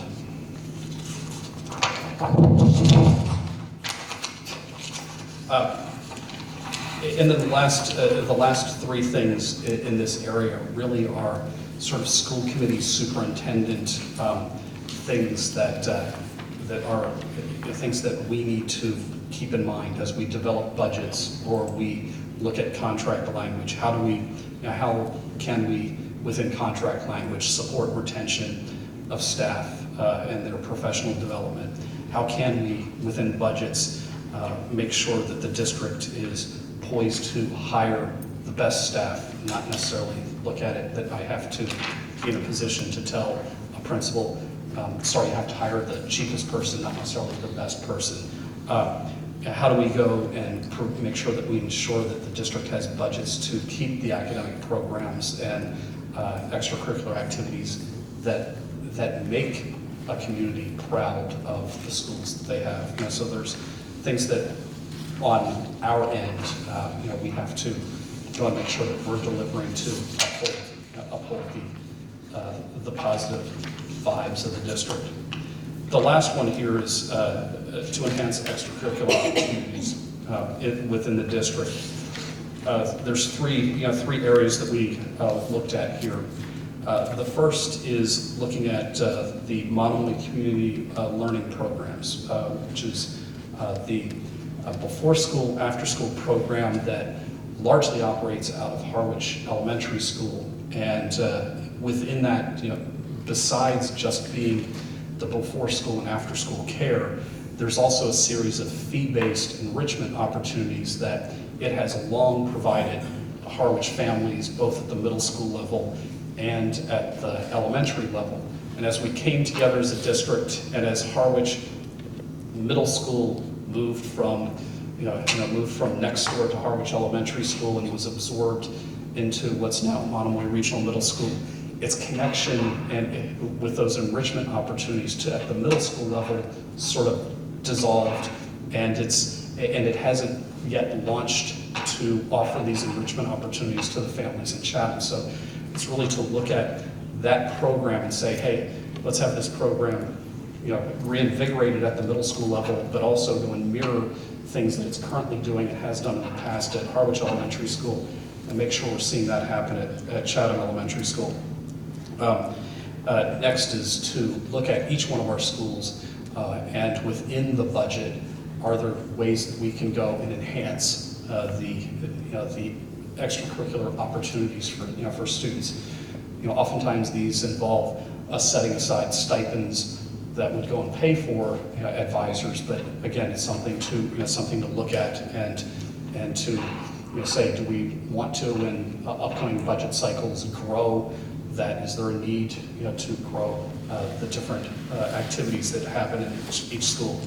And then the last thing is to have the athletic director look at and develop a long-range plan for what sort of athletic opportunities do we want to build within our district.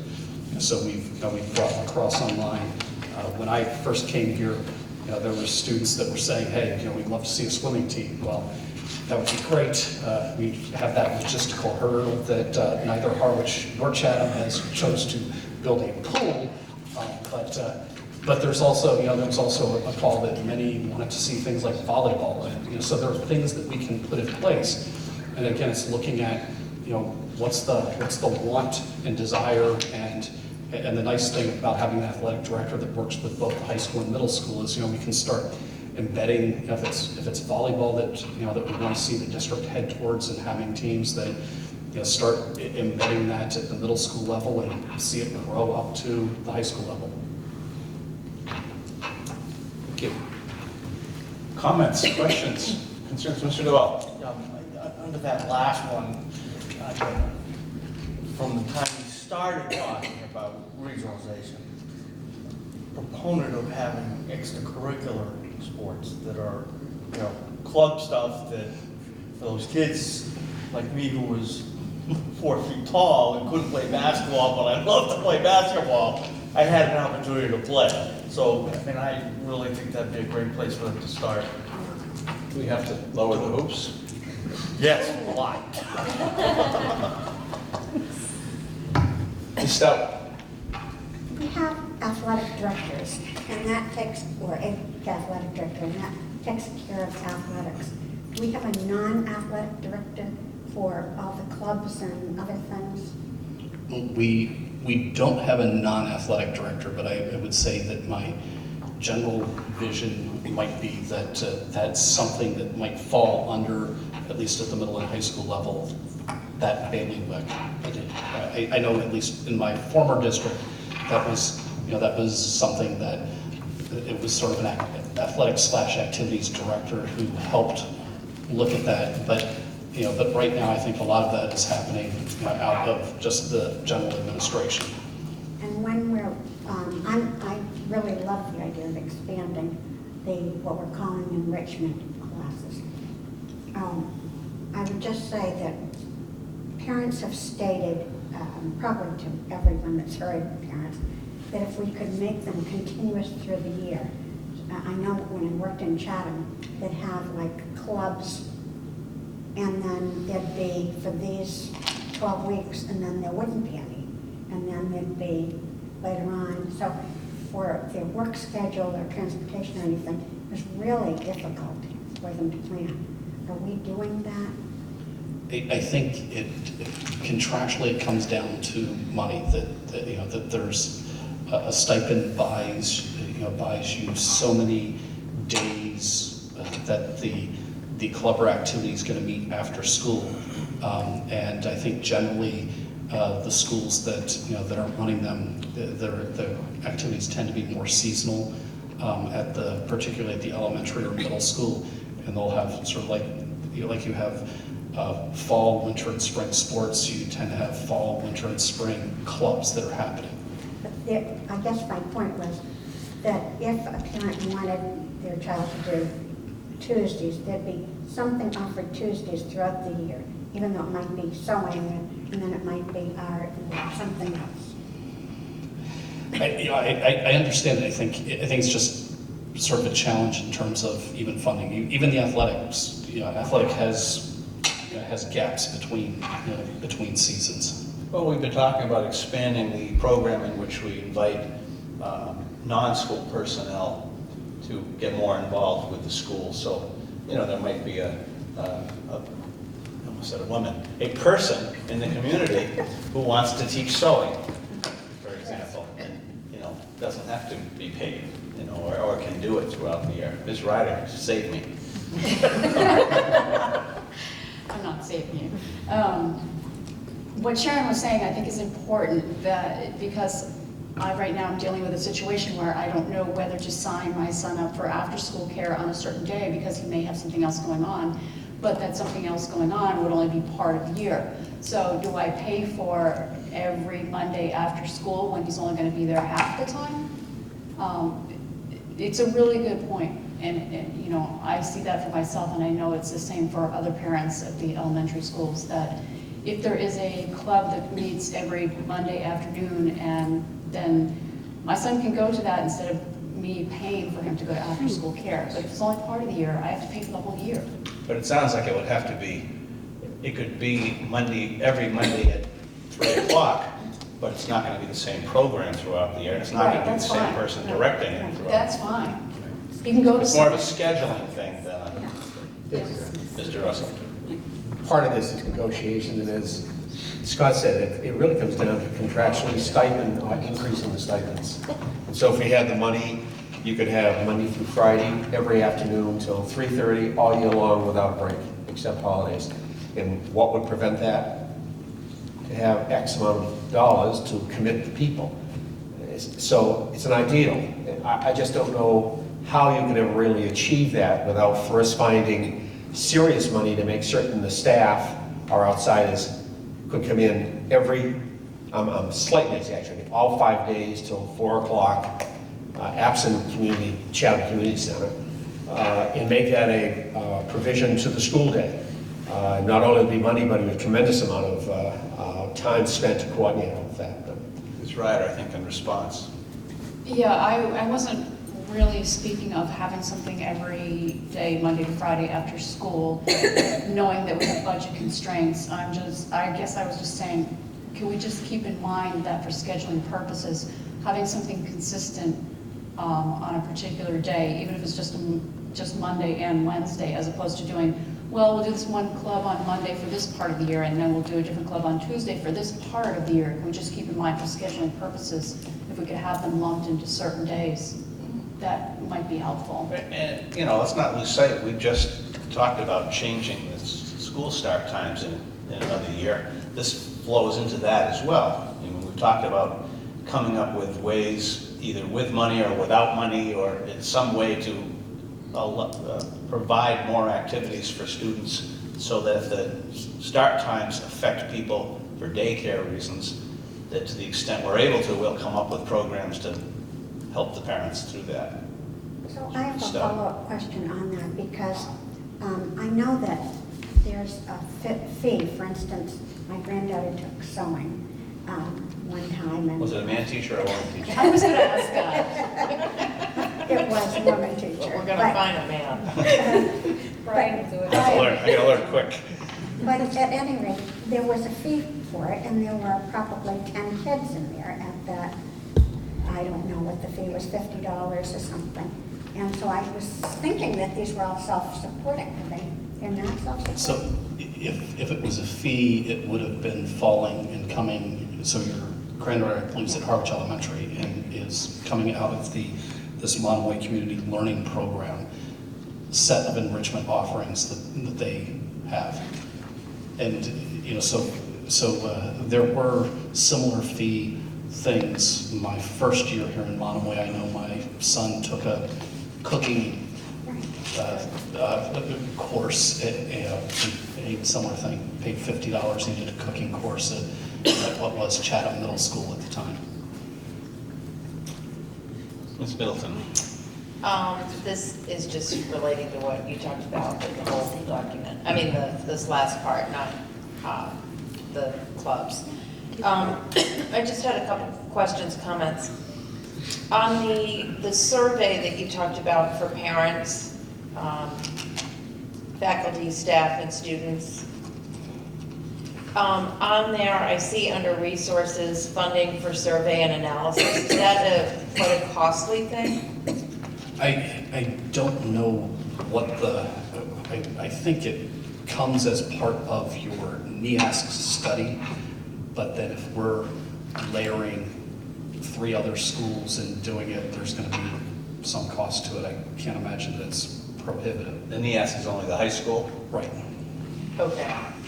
My other, just a comment, the idea of connecting students and families to all the different schools. I know the band is having, the middle school band concert is going to be here in the auditorium on tomorrow night, and my son is so excited about that. They came over here on Tuesday for rehearsal, and so I think that those opportunities are just really terrific and valuable. And my last question was in terms of the exit interview. Will those be anonymous? And the reason why I ask that is I think that that's a real important and valuable thing that we do. I just wonder how, I would just love for us to get a real honest idea there. And I don't know, for instance, we have staff who their children choice out to other districts. We have folks who have their children choice out to other districts, yet they have younger students here. I don't know how forthcoming they're going to be with reasons if they're concerned about, they might hold back on being frank with us. So I just wondered if you had any ideas as to what that would look like. I think that probably a face-to-face is probably the best way to go in, because I think you can probe.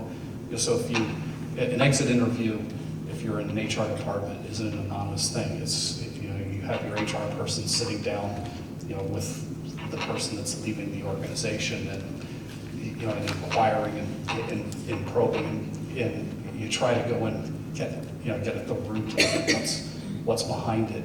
I don't know necessarily that if it's a simple little anonymous form that you I think what you might gain in anonymity, you lose on the end of being able to follow up and probe deeper.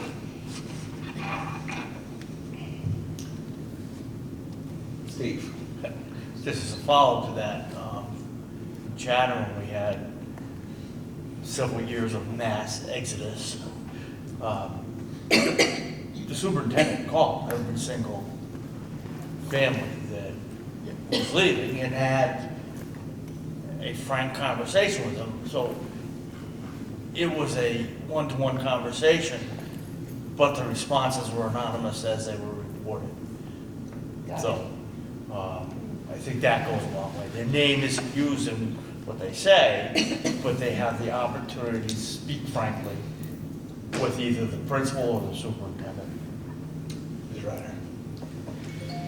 On the same subject of exit interviews, I don't have a comment particularly on whether it be anonymous or not, but I think it's great that this is on here. I think it's important that we do exit interviews. I think in the last column where it says annual reports to the superintendent, it might be more worthwhile to have those be more frequent, and I would like to see some of the information, even if it's aggregated, even if it's anonymous, just so we have some idea of why these things are happening, why staff might be leaving, why students might be leaving. I think this is really important for us in order to improve our school district. So I just want to make sure that we have that information as well.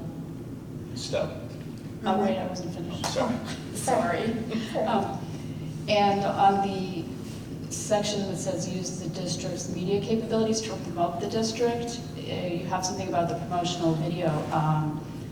Another area where we should be promoting the district is the website. There's nothing mentioned here. I think that's a real opportunity for us to improve. I just wondered if you could speak to that, if you were planning on having that be a part of this item. I was looking at media in the wider sense, not just video. Okay. Including the website. Yeah, it didn't say that. I just wanted to ask. Okay. I'm sorry. That's right. Excuse me. Ms. Stout. Well, I was going to follow up on the exit interviews. I do like the idea a lot of having a face-to-face exit interview, but I also think it would be helpful if at the same time they were given a stamped envelope with a formalized, what were the things you liked about the school and what were the things that made you choose to leave.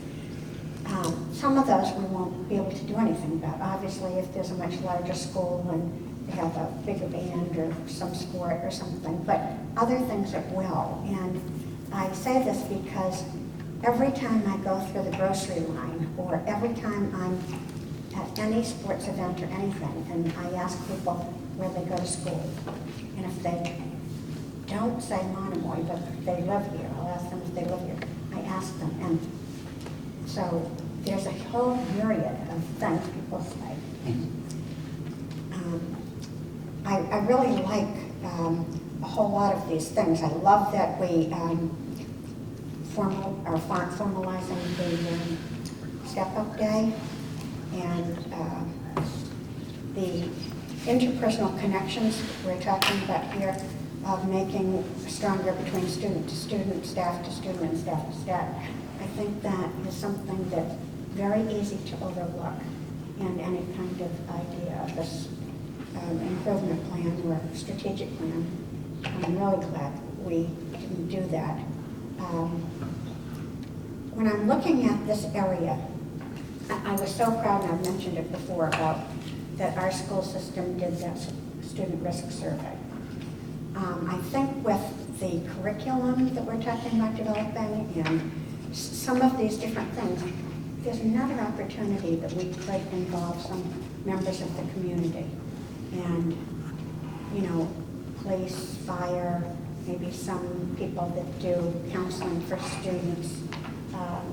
But I think there are a number of people that we might get to come to a meeting or to give us some input on some of this so we can get we're always talking about research in a database, to get a wide idea of where those values are, where people see the problems, and to go from there. Because a lot of these things, if we're talking about mental illness or substance abuse or any of these things, it's not only a school issue. We have to address it here. But people in their homes have ideas of what's going on too. Ms. Richardson. Okay, I have a different umbrella of concern, but it's written 6 times in Objective 4 of the strategic plan. So I feel the need to bring it up because not only is it in this objective, but it's in all of the school improvement plans. And that is the professional development. Everything is professional development, professional development. And my question is, I guess to answer some of my questions is, I'd like to see a master plan because I know this professional development costs money, and I wanted to see what is getting the professional development? Like, whenever they have these days, what's happening? And is there enough money to cover all the professional development that's mentioned in these plans? Mr. Russell? Just a thought along the same lines as our workshop with the Mass School Committee. If we could add a workshop meeting late in the summer or midsummer after we do that task, to bring this to closure so that we can either vote it up or down to launch it for next September, the strategic plan. Incorporating all of what's been said today, reading it and gathering our questions so that at that one meeting, this is the agenda topic. So that we spend an hour and a half and commit to it, or we adapt it, or whatever, so that our leadership team has some date to kind of polish it all up, come forward to July 30th, whatever the date might be. And we know that evening we're going to try to put a capsule on this and launch it. As a second and totally different, if I can respond, Donna, to your comment.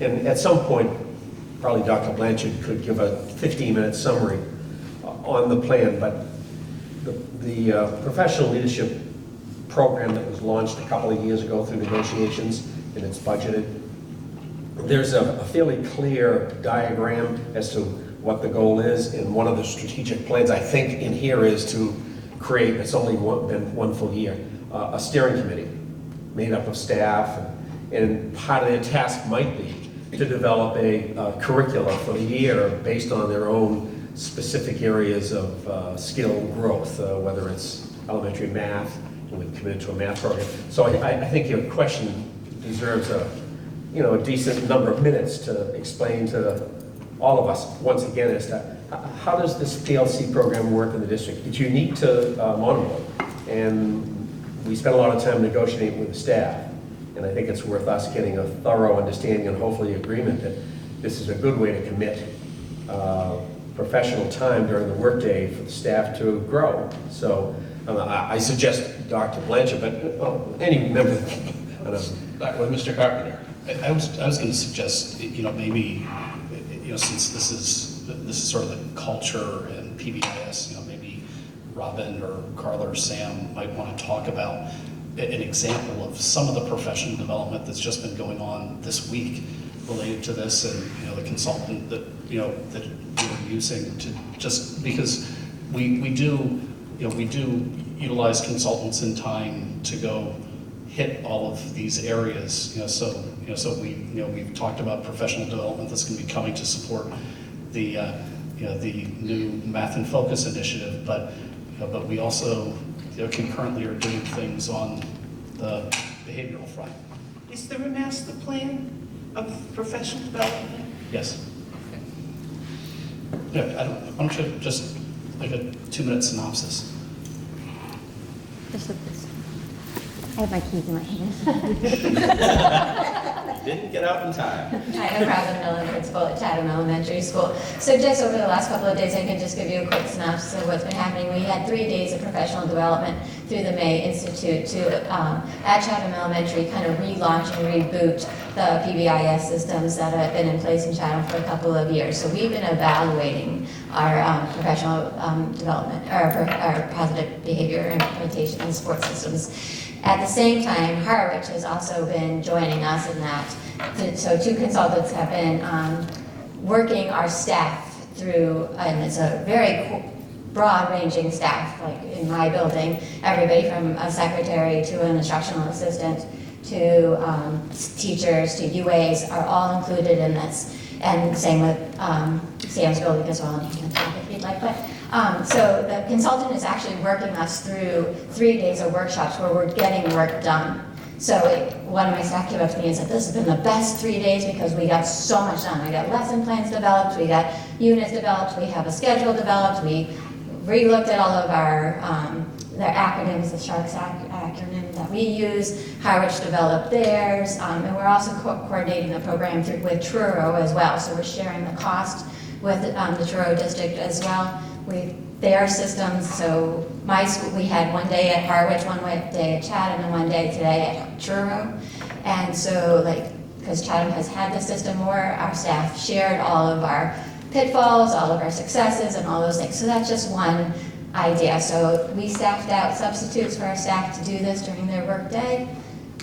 They've been engaged and those kind of things. Beyond that, our professional learning community days, all of our staff have a year-round calendar for that. So this year, a lot of the focus was developing protocols around data analysis in my school, and what do we do with that data? How do we know students are learning? What do we do if they're not learning? How do we measure their successes and things like that? So each instructional leader developed their own professional learning community plan for their teams based off what they knew about their team, so they spend the time professionally develop. So some of our professional development isn't like a consultant always coming in. Sometimes it's us teaching each other.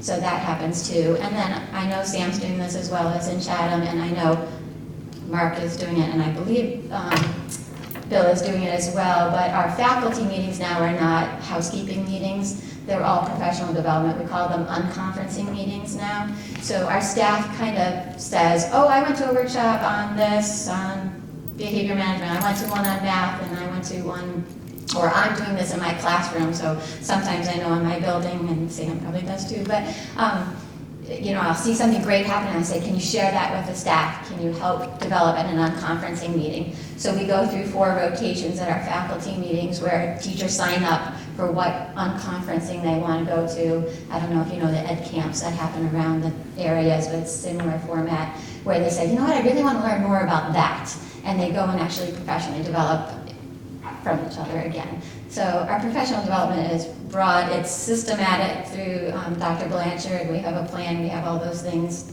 like when we have initiatives like the math, and then it's also kind of informal as well. So when you see professional development, a lot of that time is not just formalized professional development in our plans. Thank you.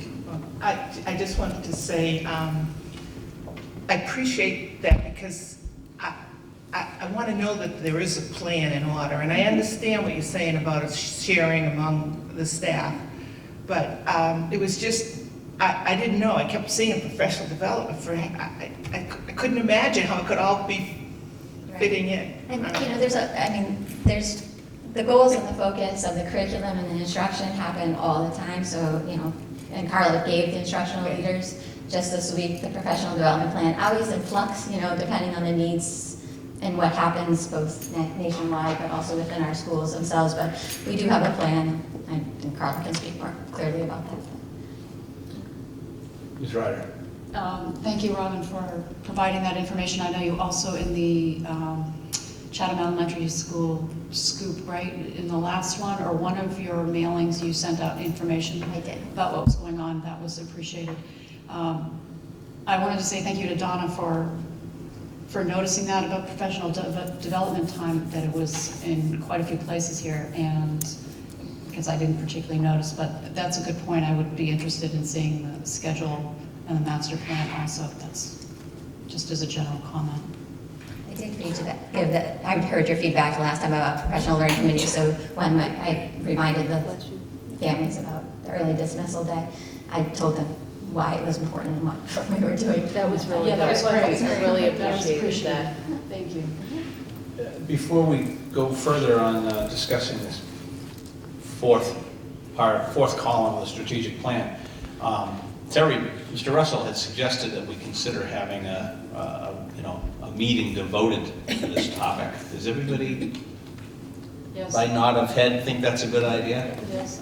So instead of picking away at this tonight off the tops of our heads, perhaps we could schedule something like that. And it might be worthwhile to put together a list of questions or comments that you already have about other portions of it, you know, as a collection of them, and they could perhaps be submitted to Mr. Carpenter, not for a direct immediate response, but just to be dealt with at the workshop, but to give him an advance idea of what questions and topics people are going to want to bring up.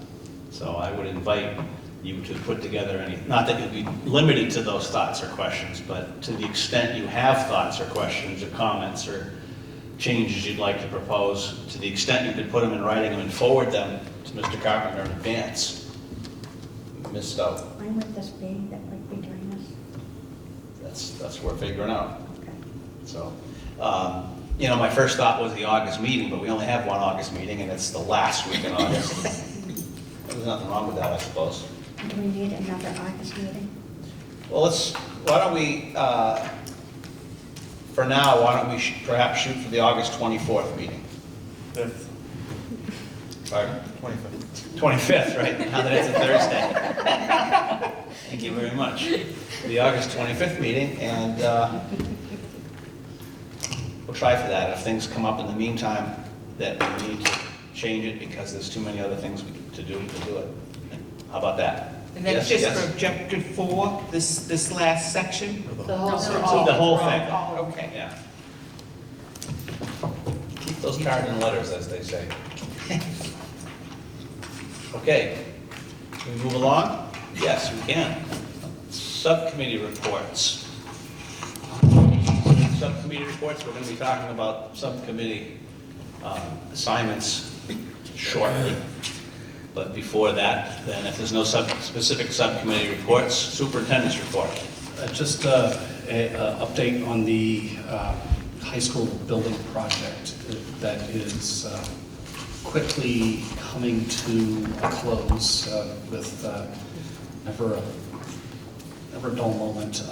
We have a request from the HVAC contractor to be paid. The building committee and I feel that we are still owed 3 specific things. One being that the rooftop units have some sort of manual reset. So if the unit starts to freeze up at the moment, the unit might just correct itself, but still have actually frozen. Correct itself and go on its merry way, thinking it's not frozen. Ideally, what you want to have is if the unit senses a freeze, it shuts itself off, and somebody actually has to lay hands upon the unit before it turns itself back on. And you know, so a manual reset is really programming. It's a small ask, but it's some programming to make that happen. The second thing is these units, in the building spec, there was something called an AON HVAC unit that was described. And AON uses something called a serpentine coil sensor that goes along the coils inside the unit. Train units don't have that. Train units use some type of computer programming. We're requesting that they adjust the computer programming, again, to protect the units from freezing. And the last thing is we believe that we are owed an alarm panel that if a unit on the roof freezes down by the custodian's office, there's a little light that flashes and says, you know, there's a freeze, address it. The contractor has it send an email to someone, but we would like to have the alarm also sound. There was one other thing that came up in the last couple of weeks, and that's that as we've hit warmer and warmer temperatures, they've noticed that the TV studio is getting increasingly hot, and there's a question of whether or not there's air conditioning in the TV studio. There should be. A consultant went and got on the roof today, or this past weekend, said the unit in fact can cool. It just had the programming of the unit was adjusted to compensate for some other issue, which which made it not cool. So that issue should be getting fixed. So we're this close, and I called the general contractor and was just strongly suggesting, can we just get these 3 things taken care of so we can close the project out, so Terry Russell can stop going to building committee meetings. So we're getting close. As I mentioned earlier, the TV studio, we're at the place where we are planning on going live for our next school committee meeting, and that'll be the first one. There may be some glitches, this will be the first time, but it's nice to see that we've progressed to that. I was going to mention convocation, but Bill brought it up. I thought it was fantastic. $350,000, for a small regional high school that's new in its infancy in the global scheme of things. The regional high school I came from, graduating classes of 450 students, had been in existence for 50 plus years, and didn't have nearly 4 times that. So I really have to. It says something about the school community partnerships that are happening. On that school community partnership front, last night we had a meeting to try to get a all sports or a unified sports boosters club kicked off in the district. We had a really nice turnout. We had 12 different parents ranging the breadth of sports and from elementary school all the way up through high school. They're interested in getting this organization off the ground, and they've set a follow-up meeting, and where we hope to have them electing officers and moving forward with a mission that that would hopefully start with getting the concession stand finalized, and then getting that organization to continue to support the student athletes from that point forward. The last thing to provide the committee for your reading pleasure. Every year I've tried to take the school committee goals and put together a document that describes our progress on those goals. So the document here has little annotations in it throughout, which correspond to a document in the binder that I'll have with Barbara. But many of the things you've seen before, be it the PowerPoint presentation that we had on school start times, to the youth risk behavior survey, to budget presentations, but we sort of formalized these school committee goals almost midway through this year, and this is just a summary of where we are at addressing these at this point. And I think we've made good headway on many of them. There are a few that still need more focus and emphasis. One of those that Brian had mentioned, this notion of resurrecting the Volunteers in Public Schools program.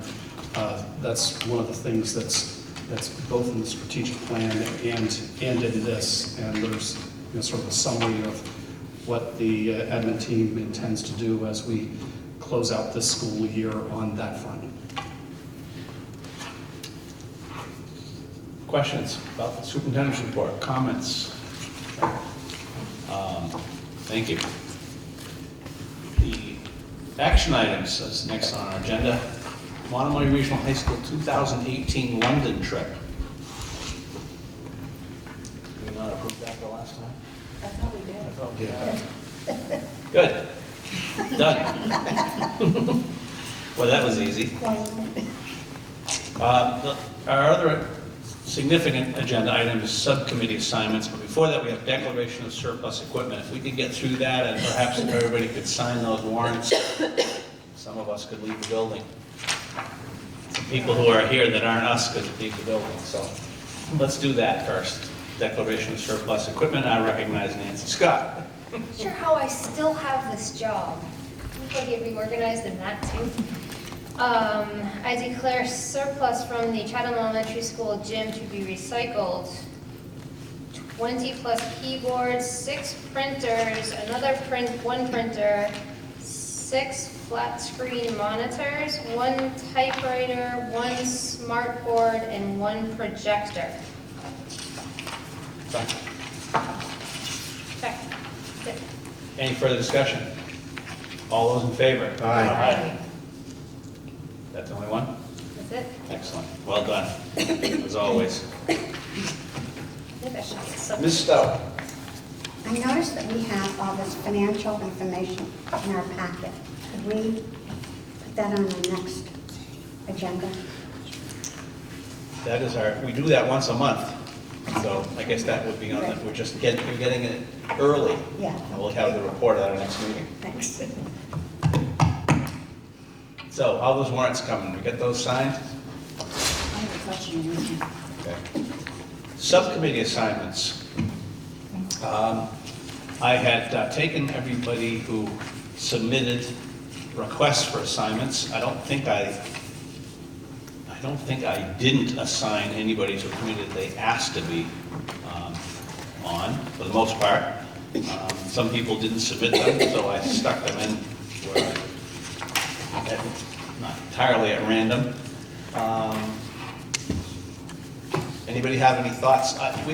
Ms. Scott, you had sent me an email in the in-between time with some significant thoughts about subcommittees. Do you want to summarize that, or?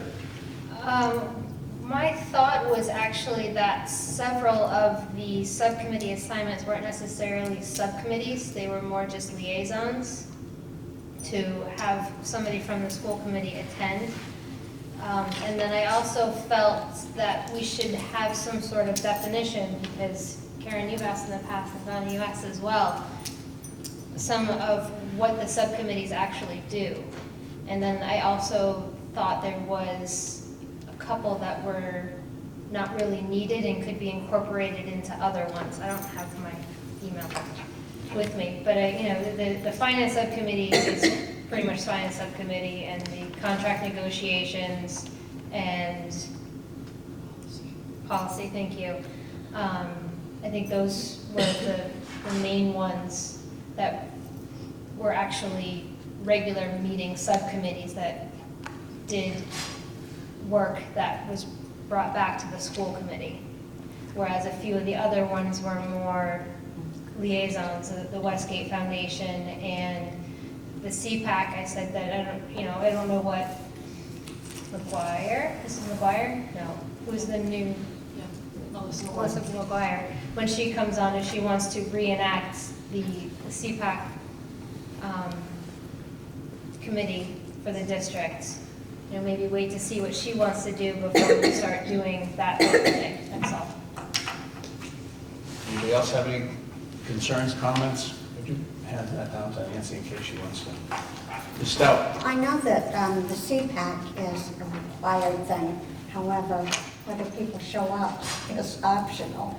So that's been the issue. It's kind of strange. I noticed that you had me down and Stephen down on the, maybe it's liaison to the collaborative. And I put my name down for that as being like a filler if somebody can't go. But it's not like I can go to half the meetings or anything. Yeah, it turns out that it would appear that it appears that under the rules of the Cape Cod Collaborative, or the document that created the Cape Cod Collaborative, each school committee is required to have a single representative from the school committee assigned to that task. So that wouldn't be that would not be something that could be shared amongst multiple members. So we still have to come up with somebody who can attend those meetings on a regular basis. The meetings are the second Wednesday of every month, excluding the summer, at 5 o'clock in Osterville, and it includes dinner, just in case that entices somebody to volunteer. Ms. Ryder? I am not volunteering. Well, you did raise your hand right at that moment. And we did move the meetings to Thursday. No, I am not volunteering. I just wanted to say maybe we should make them change that rule about one representative from the school committee. Yeah. You've been attending for so long, I think you have some clout there. Yeah. Well, I think that's actually in their documentation in which they were created. And Documentation can be changed. I mean, we just voted the agreement. Yeah, we regionally, in this past year, renewed the collaborative agreement that contains that information, yes.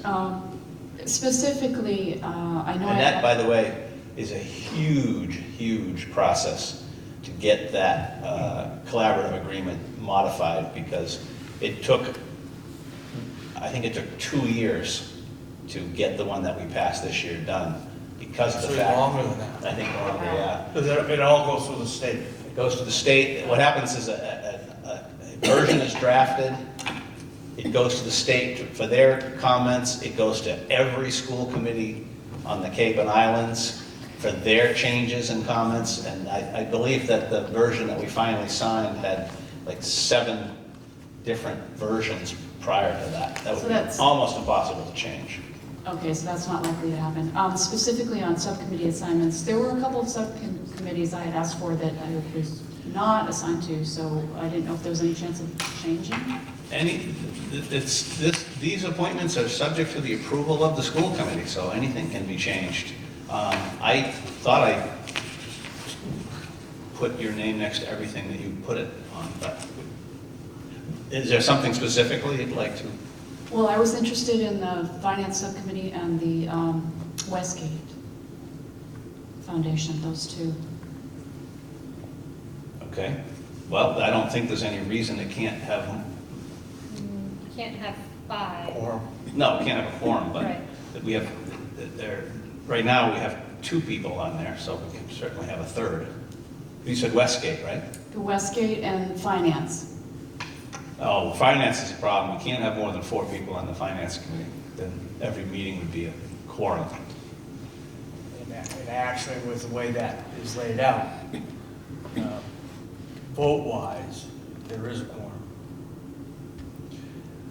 Steve is, yeah, that's right. Steve brought up to me before the meeting started that because the way we have it laid out, we have too many Irish people and not enough Chatham people, thereby potentially creating a forum. I thought we didn't have a quorum. Quorum is bodies. Bodies, not It's votes. It's bodies. A It's not vote is by a the split. vote then, right? A quorum is the number of 5 bodies, it's not the vote. Okay. As long as one person from each town votes on the affirmative on the, so quorum is just bodies. But 5 would be too many.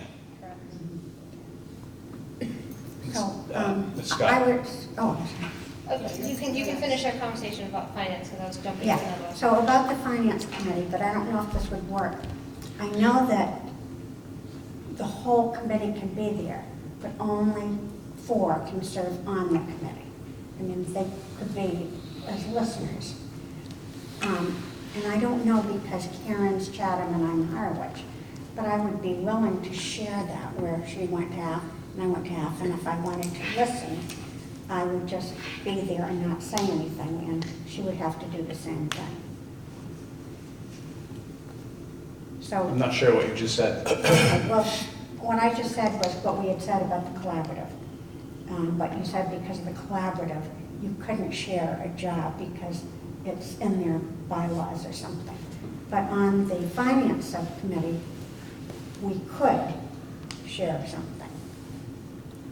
And I would be willing to do that, where we could take turns or something. So only one of us would be on that committee at the time, and the other one, if they wanted to be aware of what was going on, could sit silently somewhere. Or not be present. Mr. Russell?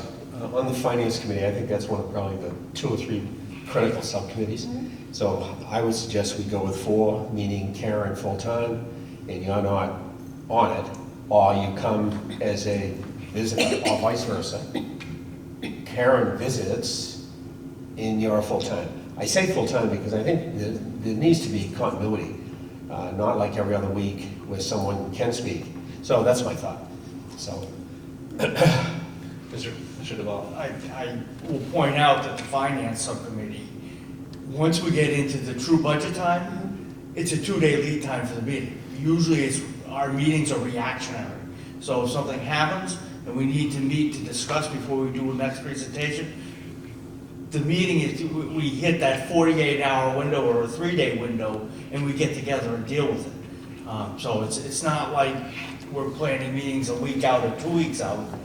Usually it's, you know, we have a big meeting coming up with Harwich or Chatham, we meet. So, I It would not be good for your schedule. No, but what I would have to say is, okay, then we need to say, all right, Wednesdays from whatever time, let's figure out a time, and plan, or something, and plan that day. So we can't do that. We That's can't what do the that, point 'cause is. it's a reactionary thing, not a scheduled thing. So would you? There have been times where we've had a Wednesday meeting, and it was determined at that meeting, the finance committee needs to meet Friday, like the next Friday. But it couldn't meet on Monday.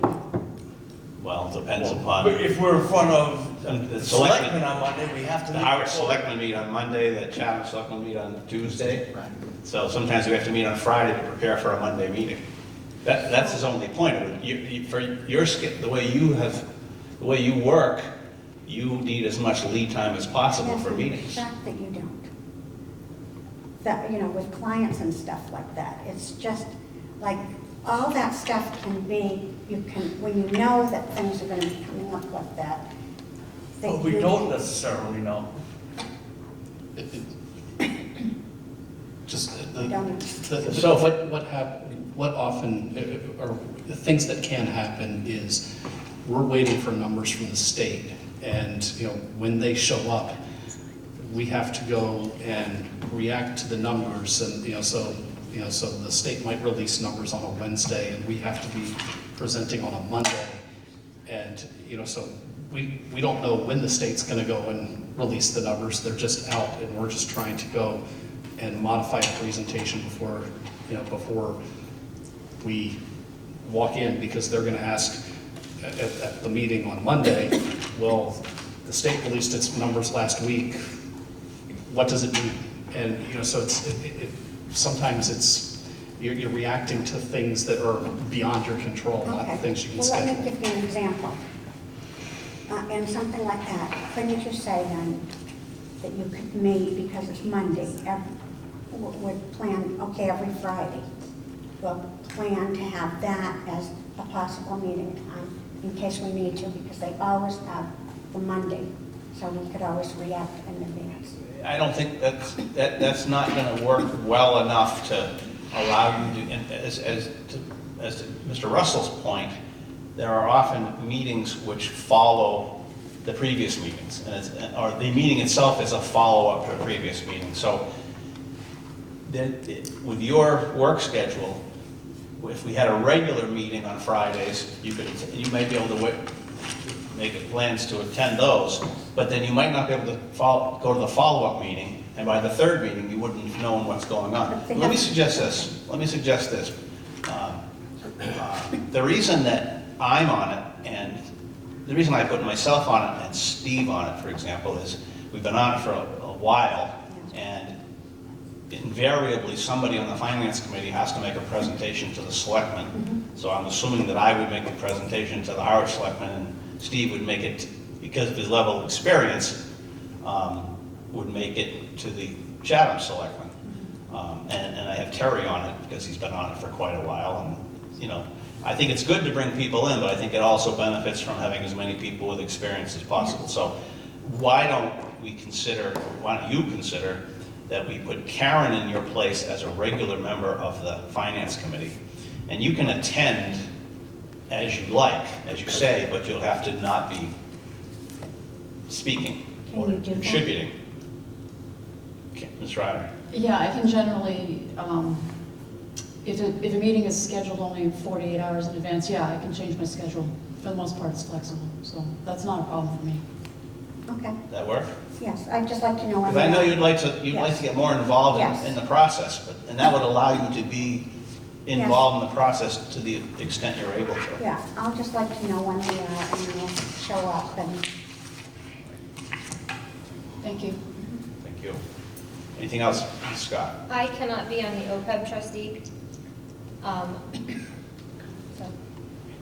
Yeah, I was trying to remember with the OPEB trustees, I thought that when we created it, The person now, right? He's the, when we created the OPEB trust, didn't we appoint specific people to it?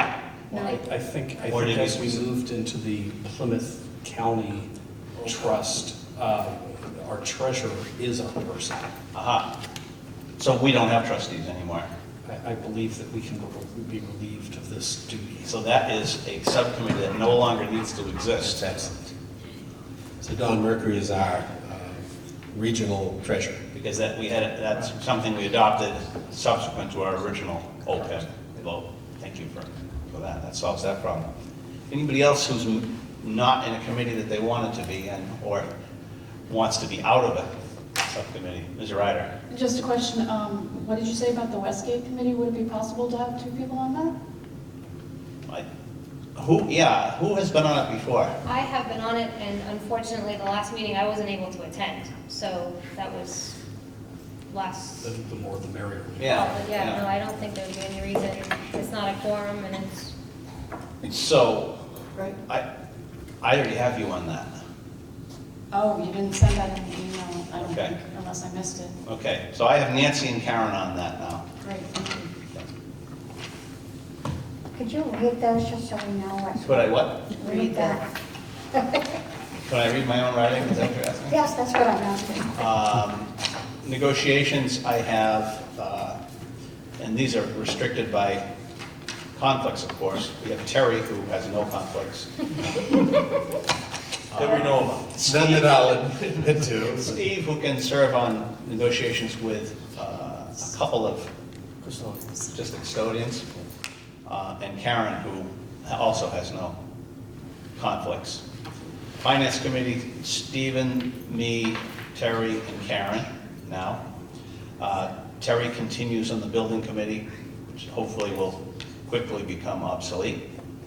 Superintendent Evaluation Committee is Nancy, Amy, I wrote Nancy Scott. Who is Scott? Nancy, Amy, and Terry. Communications, Karen, Amy, Sharon, and Donna. Donna, I stuck you into these, so you got the list, right? So, Yes. Okay. I turned the paper in. I must have not seen it, but did it have anything, did what you requested have anything to do with what I ended up doing? Yeah, By that's all I coincidence? signed up for. Okay, yeah. Must have done a mind meld thing. Where was I? That was communications, Karen, Amy, Sharon, and Donna. Policy Subcommittee, Nancy, Amy, Sharon, and Donna. Sounds familiar. Special Education PAC, Nancy. Yeah. Westgate, Nancy and Karen. Chatham Elementary School Grounds, Amy and Donna. Sick Bank, Steve and Nancy. Collaborative, just don't know. Board of Selectmen and Finance Committee liaison is Brian and Steve, for the reason I mentioned before about making presentations of the budget. And legislative liaison, I put myself down. And educational technology, why didn't I not fill that in? Did somebody tell me that doesn't need to exist? I think that's. Seems to me somebody suggested I that. did. Yeah. At the last meeting. Does anybody even know what that was? Who was on it last year? I don't know. Nancy and I. Yeah, we didn't meet last year, but I had met with, I'm tired. You had met in previous Deb, years. in previous years, yes. Yeah. Well, I don't have anybody signed to that. If the need comes up, we can create it. Mr. Russell. Brian, as a suggestion for this shortening our timing, as you review with the superintendent on Fridays for an agenda, why don't we commit the subcommittee person to contact you in advance to say, I do have 2 minutes to say. Absent that, you wouldn't have to say any reports from, and then out of the blue, someone says, oh yeah, I'll say something. Yeah. Yeah. There are more weeks, fortunately or unfortunately, that there is no summary report from any of us. So rather than have it there, if there is no contact to the chair, that there is a policy update and I need 3 minutes or whatever it might be, you move ahead without having that. I would say, I'd asked, I think, I'd already sent out an email asking people to submit by, I forgot what I put, Wednesday morning, I think. Thursday. I'm not going to take that off the agenda because something might come up in the meantime. It only takes 2 seconds to determine if there are any subcommittee reports. reports. That's my thought on that. Ms. Ryder? I have a question, as far as the liaison to the Board of Selectmen, when we choose a vice chair, the vice chair would be the other liaison, or? That's what it's traditionally, right? It certainly could be. It's usually involves making some sort of presentation regarding budget and other school committee potential town meeting articles to the finance committee or the selectmen of the other towns. So the reason as I said, I put myself and Steve is that we've done it for a long time. Right, I guess I thought there was more involved than just that as the liaison.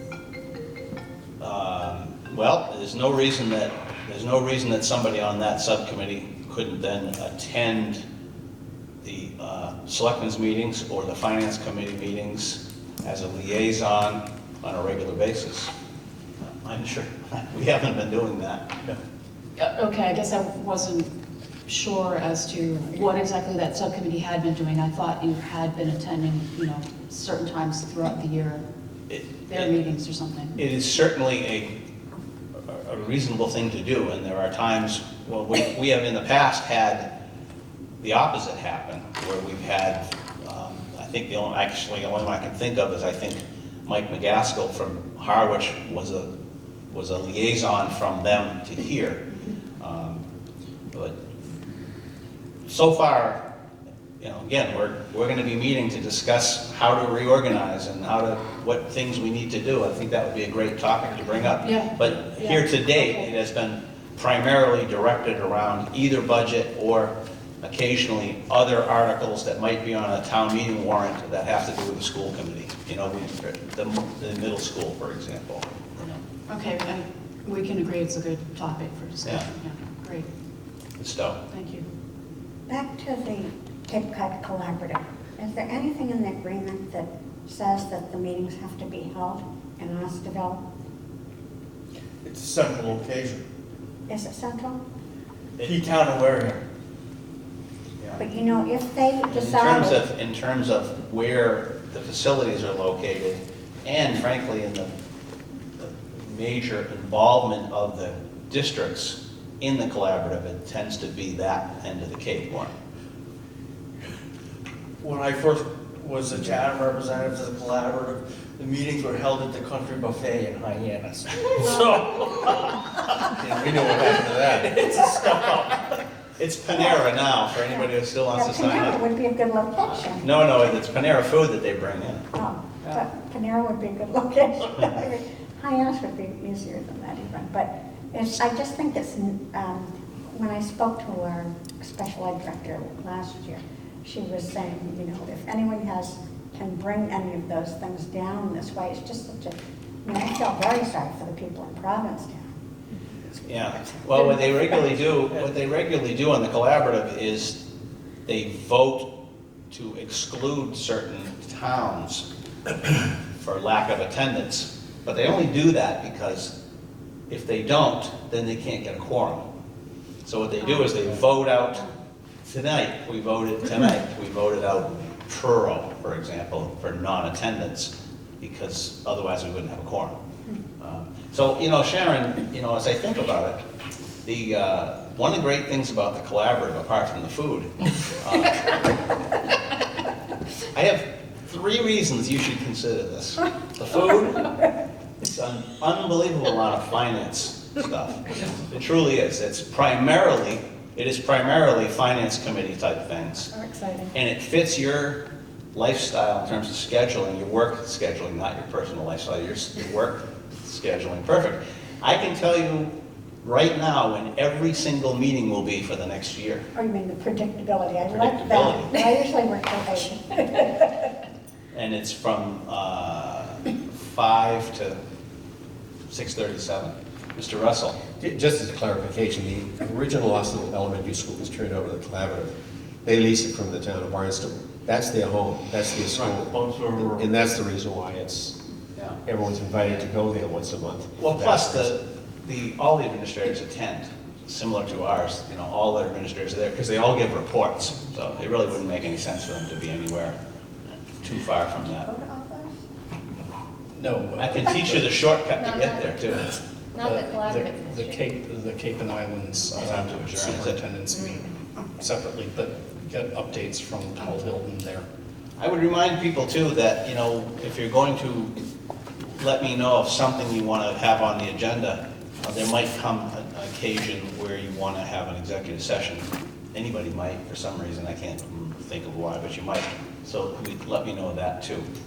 Does the superintendent require a executive session meeting tonight for any reason? Let's not. That's the right Spirit answer. of shortness.